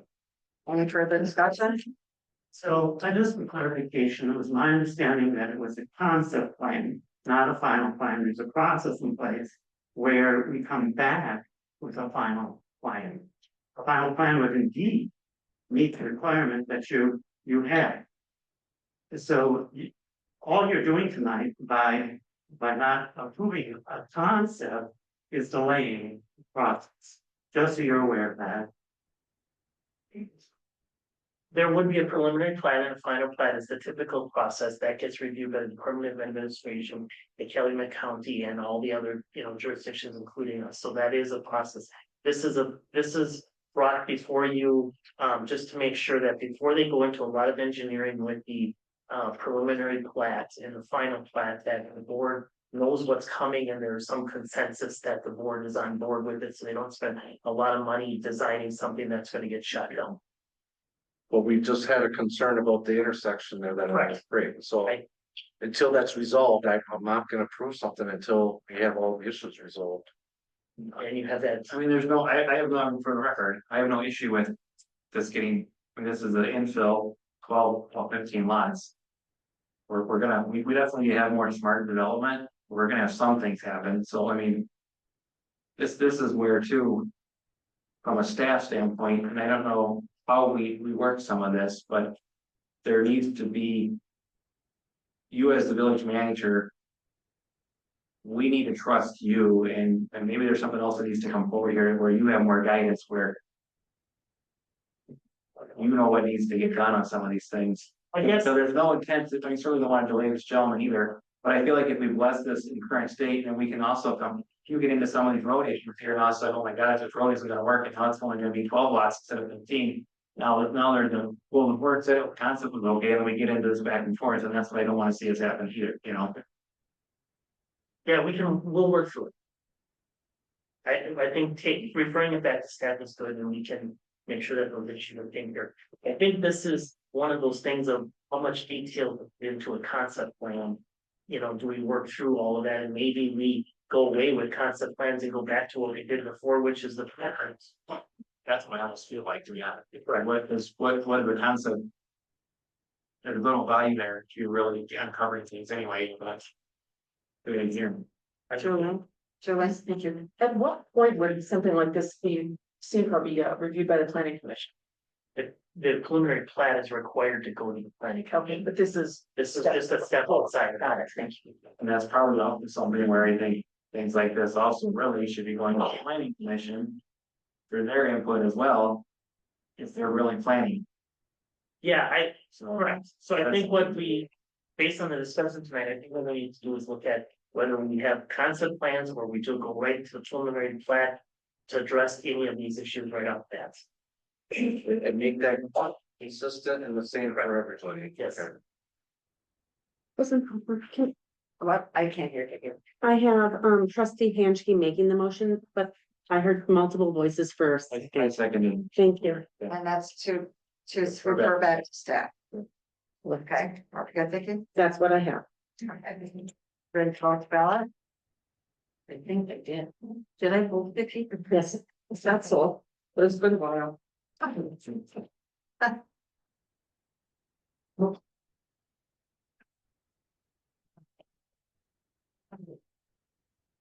Let the record show the motion to refer back to staff is passed unanimously. Okay, we are moving up to certificate of payment. Number 4. For $13,298.33, Woodstock Community Park Lighting Project. So motion to approve. Was it the? Second. That's by Mike. That's right. Motion approved. Motion to approve, and second. Any further discussion? Under discussion, all I'll say is I've shared with you that we're waiting on re-energies, and as soon as they energize it, hopefully by the middle of March, these lights will be turned on. Oh, just time for daylight savings. I'm sorry. I think. Yeah, control them. Let the record show approve is passed unanimously. All right, next up. Consideration of economic incentive policy for the Village of Harrison. Chad. So trustee Hanchke and trustee Lancaster requested this be an item added to the agenda to look at. Documenting in a policy or some sort how incentives are given to developers for residential development. So the draft that's before you was put into place to kind of give some guidance on how it would be handled, and then some prohibited uses. So the section 4, the prohibited uses of any kind of incentives outlines large scale, high density residential developments and apartment complexes and single family residential developments. So this is really on here, I think, as a starting point, and I'll turn it over to the two gentlemen to speak from there. Thank you. So since I've been on the board here, we've had multiple developments that have come before the planning commission and village, and they've been not been approved. It's been 4-3 disapproval. And so the people have spoken and said, we don't want this, but yet we're one vote shy every time. So this is my attempt to make staff's time easier and to do the will of the people, which is we're not providing taxpayer incentives for housing.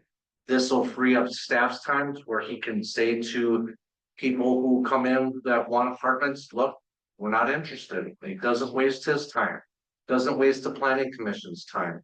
And the people have spoken, we don't want these incentives anymore in the village. So that's the reason why I decided, because last month we had something come in front of the board, which was to pay consultants $25,000 to have more incentivized housing in the village. And I finally said, it's enough.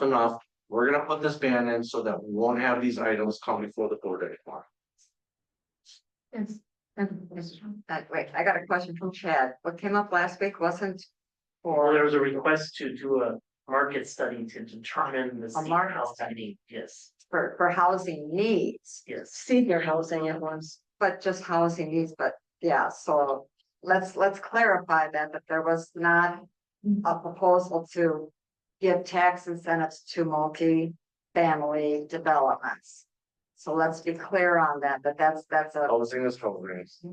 well, but what was brought forward was something quite different than what you're implying.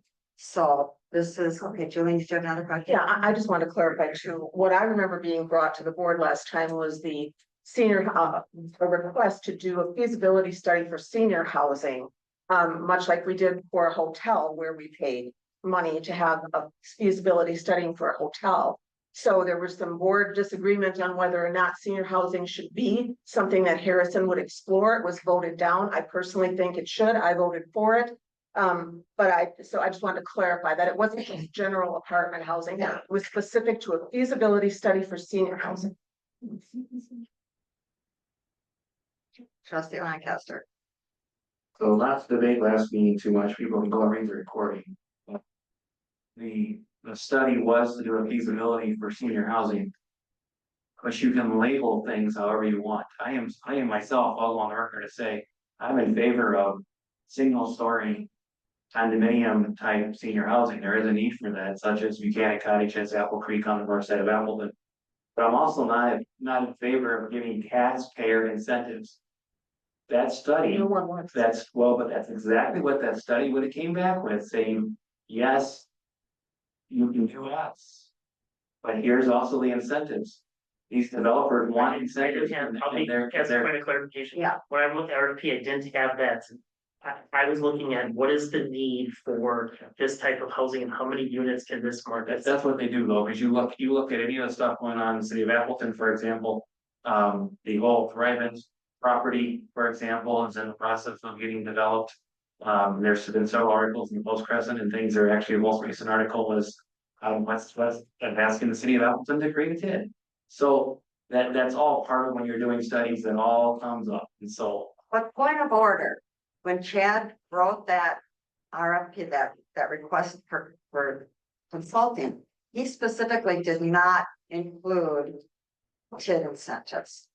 So either we say you want to trust Chad, and now you're saying you don't trust Chad. So let's not put words in his mouth, and that's not what we worked on last month. It was voted down.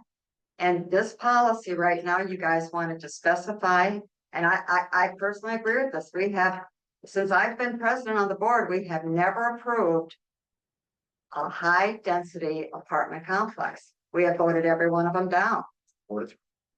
No, unanimously. We voted down the Lexington Homes, my first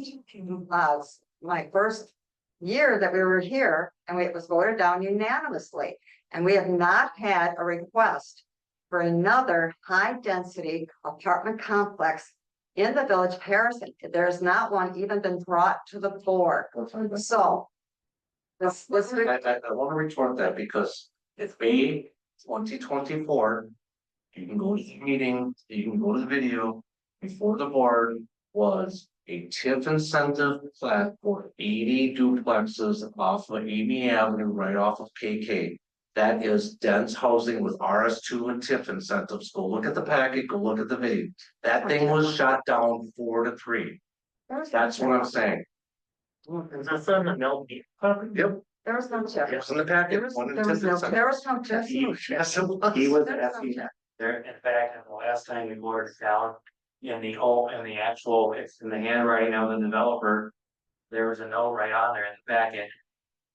Agreement with the town, he was still calling us the town versus the village, but it's an agreement with the town for the stormwater. He said in many of these meetings and mentioned wanting several $100,000 for stormwater pipes. So I don't care how you label an incentive, that's still an incentive. He wanted us, and Chad, he had wanted money for his stormwater pipes. I told him no. And we told him no. Well, And the agreement told him no. before it was even brought to the board meeting, even before. Can we say that? Well, let's stay on task. Okay, so Julie. I do have one other statement I wanted to make. I've never voted on an apartment complex. I wasn't on the board at the time, but I understand, I believe, Scott, you did approve, I think it was Lexington Homes back in 2021, multifamily with a TID.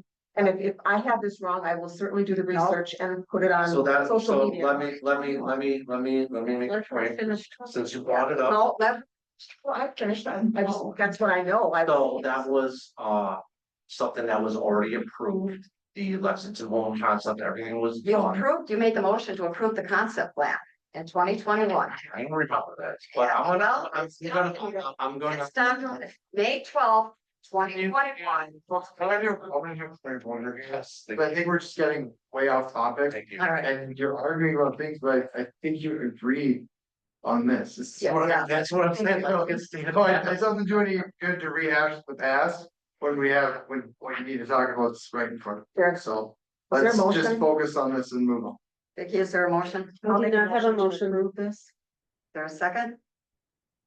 I'll second. Second by Mike. Can I have clarification on what your motion is? Because the action just said as determined by the board, unless you would like. The development of an economic incentive policy as written. Okay, thank you. Sure. Any further discussion? I have an amendment, secondary motion and an amendment. And that motion is to amend prohibited uses. To make, and I'm making this amendment to make this very clear. The village of Harrison will not provide any financial assistance for any type of residential development. Whether that be single family, duplexes, independent living, senior housing, assisted living facilities, the list can go on and on. Housing is housing. We are not providing incentives. We are not providing TIDs. We are not helping with stormwater pipes. We're not putting in roads for people. We are not subsidizing residential development, period. I'll second that. I think we have to vote on my motion, don't we? We vote on the amendment first and then the article. Got it first. Thank you. So under discussion, do we just get rid of the bullet points? Well, you could, Because you're pretty much taking care of everything in that seat. that's fine. It's gotta be very clear here, because that helps you, Chad. When you have people come in and talk to you, you can say, no, the village board, if this passes. It's not providing incentives. If someone wants to develop residential, it's gotta go through the processes and it's gotta be on their own provision. It's not on the backs of the taxpayers anymore. Right. Okay. Any further discussion on the amendment? Can we do a roll call on the amendment? Some people have already voted. Vote on the amendment? A roll call vote on the amendment, because some people have already started voting. Just clear this and we should use our technology. So can I just withdraw my original motion? No, you still want our motion. Yeah, We're it's already amending. there. It's the problem. We still have this original on here, so we still have to. Okay. We have to pass the amendment first. We're proper Robert rules here, because the amendment may or may not pass. Understood. And then you plan on that, and that's right. Got it. Thank you. Okay, so we're gonna need you to do a roll call until we get that built in for the amendment, so. And we know what the amendment is, we can. All the voice roll call, and then you can vote on the original motion. Aye. Aye. Aye. Aye. Let the record show the amendment has to approve has passed unanimously. Now we have the original motion. which As is amended. approved. Are you prepared? All right.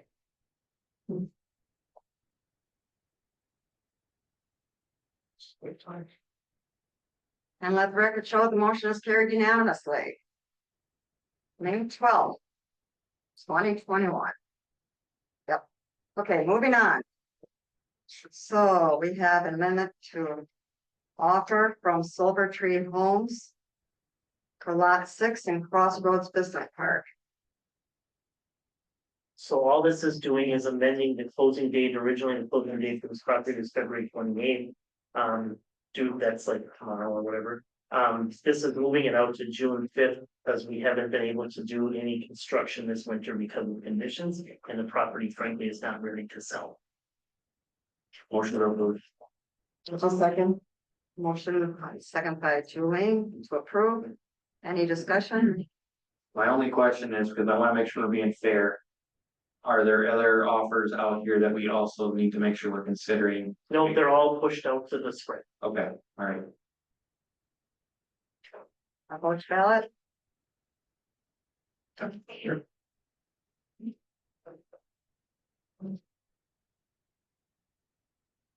And the motion has passed unanimously. All right, next up is approval of a development checklist for all new subdivisions. So this was a future agenda item on a number of meetings by trustee Lancaster. So him and I had worked together over the last couple of months to come up with a plan to try to use as a guide for future decision making on subdivisions. And really this is, as I've told a few of you on the phone today, this is really to get the developers to start thinking about where they're placing these subdivisions. Do they have quality of life measures? Do they put an additional burden on the taxpayers for the future? So it's really kind of a guide to just allow the developer to look at all different aspects of the subdivision. Use this kind of as a checklist as they're thinking about developing parcels, kind of help in curbing, just random development wherever. Because there's areas where subdivisions could go, but property owners demand, parks and trails and those kinds of things, and it's unable to be provided in those areas. So this is kind of a multiple conversation discussion that trustee Lancaster and I have had on how to kind of give the planning commission and the board some additional information in making constructive decisions on future subdivisions. So the idea behind this is this would be a requirement as part of the land division application process that developers and folks have to go through, and they would need to fill this out, and we can work with them on some of these questions because some of them are related to them, but it would just give the decision makers additional information. I think that's clear. Thank you. I think this is a really great idea. I mean, it goes into a lot of detail, but what I'm interested in getting from you guys, the authors of this or with Chad, is there, are you looking for this to have 50% or 75% of these boxes are checked as complies completely? How is anyone going to determine whether it's the planning commission or the developer or us? What's a good, I'll call it a score, or what's a score where we're gonna say, no, you gotta have a farmer's market access or whatever the item might be. So I'm just looking for, once this is done, what would be your thoughts as to how it gets interpreted and implemented to say yay or nay on a development? So basically, this gives staff information, and this is where the other notes come in. This is where the process of development needs to involve discussion, because there's no right or wrong answer. It's you take this information and it will drive questions. So, well, what do you mean that traffic is implies somewhat? Where's the traffic concern? And so then you can have that, the planning committee, the staff can have that discussion amongst themselves first, as they bring things forward and can help get off things with developers to make sure we're doing things smartly. It's all about smart growth here. And then the planning commission can have which items that questions need to be asked. And depending on some of these answers, needs to get referred back for more information. So there's not a magic, good question. There's not a magic score. This is meant to be a conversation piece to have people think, and not just, oh, this is applied for. Yeah, 30 seconds, sure, we'll move on past. I totally understand, but I guess when I'm looking at this, to me, what you just mentioned, a traffic study, the impact on traffic is going to carry far more weight, or should, in my opinion, than is there access to a farmer's market, or is there access to a community garden? So again, I'm in favor of this, but I just think it's something that I would like to have a more clear understanding of. Are things going to be weighted, or it's all just, to your point, a discussion piece and we'll figure it out? I think it's a good discussion piece. I think it's also that gives, kind of the developers some ideas on things that they could consider putting in developments for their residents versus the village having to provide it all. That makes sense. Thank you. Has the attorney looked up the document? Has not. I don't know that the attorney has to, but they can if they want. It's just a checklist.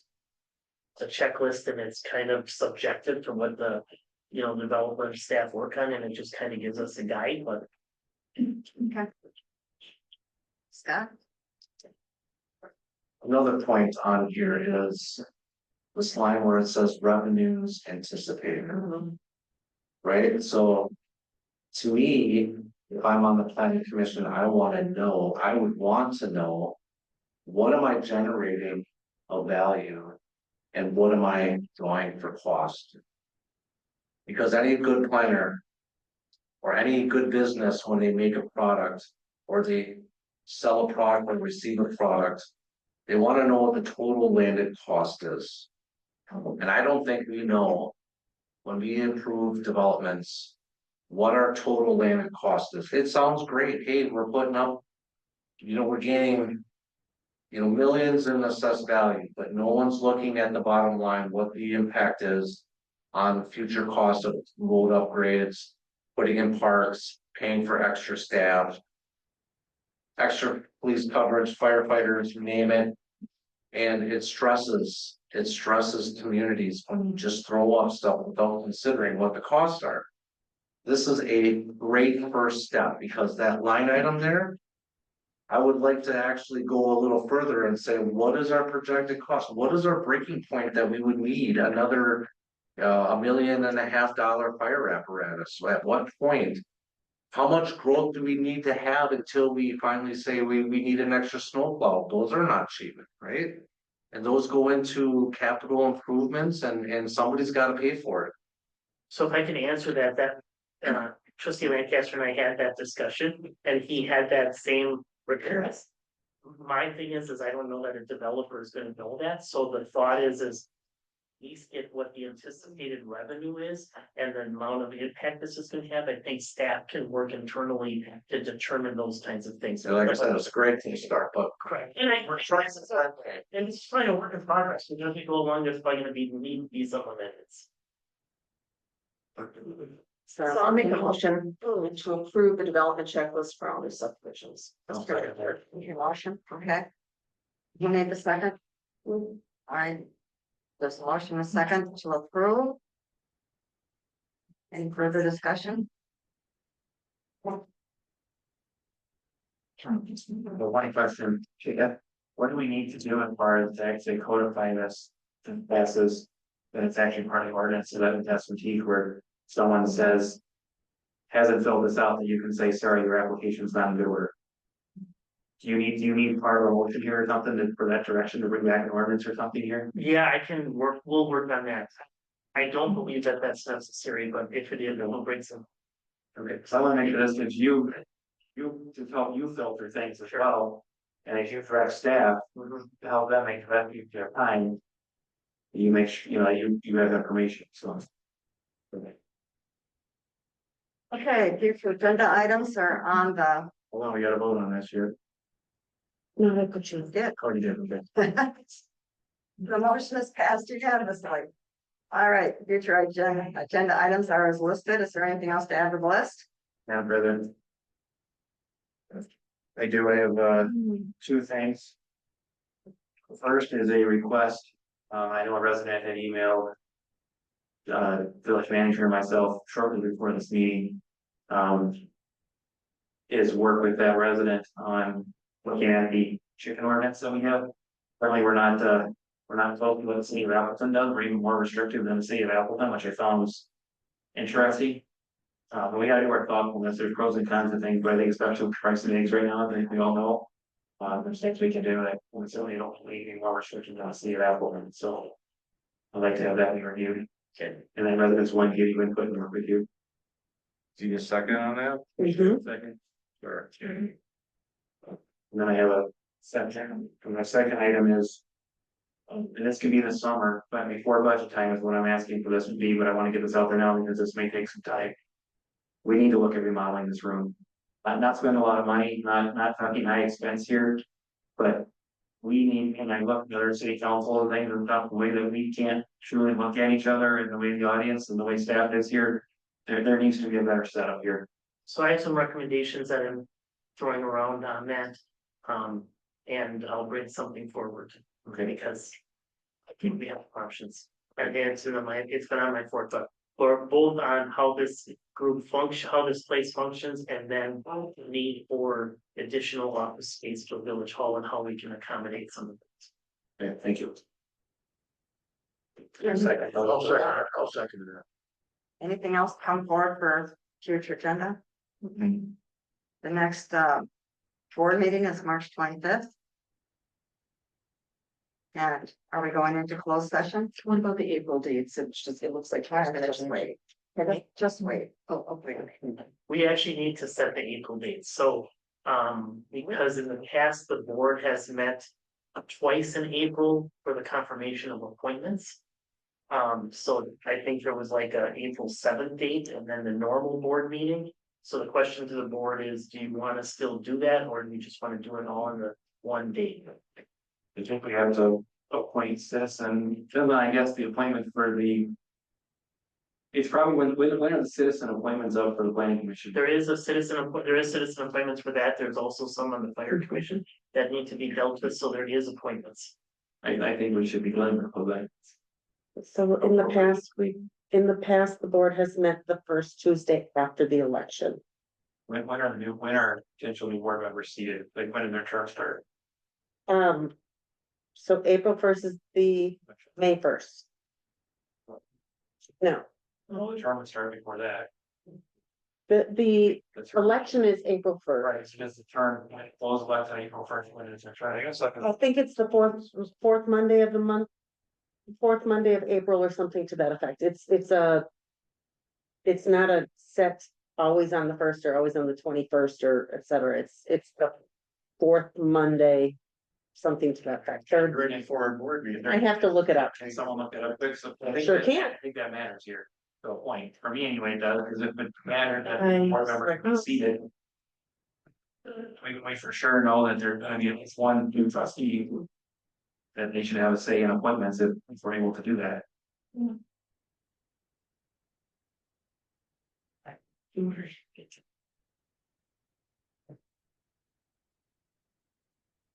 I mean, I guess if you don't have it this moment, unless Chad just emails us and we email you back individually, Chad or something too, but. Why don't we do Why don't that? we do that? Why don't we do that? I've been trying to do it here and then just. We put it. Because my preference would be, just one board member, but just my opinion, if we can accommodate the new trustee we're going to have. We should be doing that, because if they're making a decision that will last for these appointments for like 2 years, so. Okay, get back to you. Not trying to take anything from trustee Bartling, but just. No problem.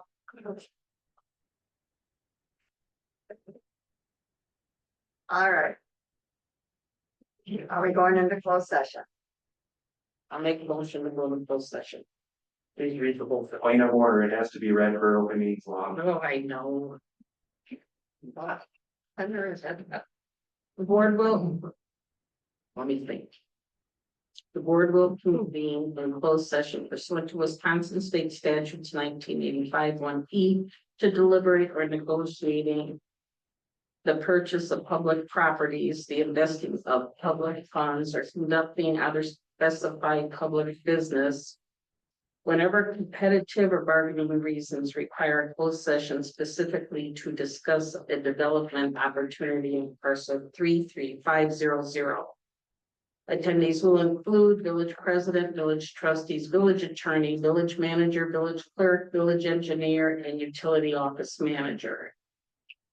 The board will convene in closed session pursuant to Wisconsin State Statutes 19.851E to deliberate or negotiate the purchasing of public properties, the investing of public funds, or conducting other specified public business whenever competitive or bargaining reasons require a closed session, specifically for the purpose of discussing a development opportunity on parcel 40146 and 4154. Attendees will include village president, village trustees, village attorney, village manager, and village clerk. roll call vote. There should be a motion first and a second. We gotta do things right, it's not a. She just made the motion. And read Okay. the contents, so it just needs to sign it. Yeah. I'm willing to second. I just have a question. I believe that there was some concern about whether or not these items merited a closed session before I vote. I'd just like to know, are we doing the right thing legally by having these items in closed There session? needs to be a second first, and then we can discuss, because I Okay, I'll second it then, so I don't have to, okay, Thank you. We can have discussion. and that's my discussion question. Well, we're negotiating, yes. Okay. Without getting into a lot of. That's okay, then I'll just take your word. for it. Thank you. The question I think is should some of this be shared in open session first and then discussed in closed session? I know there's a request to do that. It's not on the agenda that way, but we are gonna be, we're gonna be talking about private developments related to these parcels. Okay, I just wanted to clarify that for the sake of the audience, just to make sure everybody understands this is what we should be doing. It's not someone's whim. So thank you. So there's a motion, a second on the table. And I'll say aye. Well, hold on, we're having a discussion before people vote. So. There is actually, I'm going to just say I'm against going in closed session for numerous reasons. Number one, the public deserves better transparency. So narrow focus of bargaining is when you're truly trying to protect bargaining. According to the University of Wisconsin-Madison, just protecting the privacy of a private developer is not a reason to go into closed session. I can't go into great detail about these matters, obviously for obvious reason, but there's not, we're not bargaining, there's not a strong bargaining here. The public deserves that transparency. In addition, the other reason why I strongly believe that we would be violating open meetings laws this evening by going into open session, or sorry, closed session on these matters, is there's a very recent Court of Appeals decision dated February 18, 2025. Chad has this. It was State of Wisconsin, Douglas Fullingser plaintiff versus the City of Marinette, the Marinette Common Council. The city council member for Marinette sued and sued on two summary here, and all the facts are here. People can read it, 30-some pages long. But he sued regarding two meetings that were held under bargaining. And he felt that it wasn't strong enough bargaining and the public deserved the transparency. At the circuit court level, he lost on one of the dates. The other day he won. They cross-appealed each other then, so the city council member appealed the one he lost, and the City of Marinette appealed the one that they lost. The Circuit Court of Appeals on February 18th decision filed here, so this is very recent information, pulled in favor of the city council member in both facts that the public deserved the disclosure and that we're not truly bargaining. So I am voting no tonight. The public deserves better. Just that it doesn't matter to me. We can hold this and bring it back at the March meeting and do what the board wants. There's nothing time sensitive in this discussion. So there's a motion and a second to go into closed session. I got a question. So if we don't go into closed session, can you not talk about it? If we plan on making it open session then? Can't talk about it tonight. We can't have open session discussion tonight since it was on the agenda. Because you didn't get the public enough knowledge to be I here. didn't say open session, but I'm sure, I understand. So do Well, I make sure cancel? that we're not the call, we're doing the right things here. Do I so. cancel my motion? That's what you guys want to do. Forget it. I think, well, we vote, we should vote. We gotta Then there's a motion in a second, we should vote. Let's just vote down the motion then. All right, ready to vote? And be a roll call vote. I'm not voting. I opened it. But it's closed session, we should vote and a roll call I thought vote. we discounted it full call. Cause it shows everybody's name and how they voted on the screen. So either way, you can do it verbally too. Well, let's just do it verbally. That's what we did the last time. I just want to say one thing. I know that in the past, we had a key learning about open and closed sessions. So I know I made the second to get it on the table, but I am going to vote no based on what we learned. And I don't even remember when it was about how we screwed up our open session or closed session. So I'm going to vote no. Mark? No, no, No? no, no. No, All right, then is there a motion to adjourn? Is that motion to adjourn? Both, To adjourn? you did both of the closed session items. There were A and B. Yes. So you made the motion for both. so So is Thank there you. a motion to adjourn? Right, adjourn. Julian, second by Darlene. Going by roll. Aye. Mark? Aye. Aye. And we are adjourned. If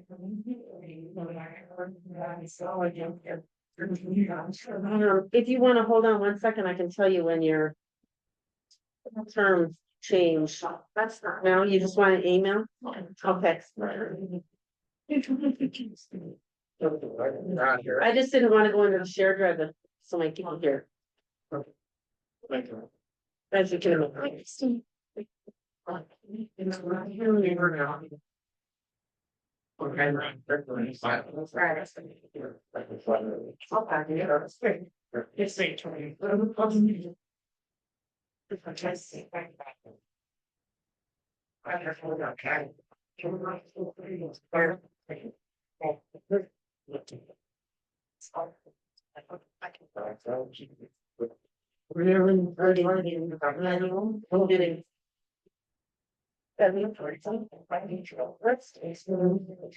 Part of the ability to for that initiative. That is paid training on the board with police care.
Right.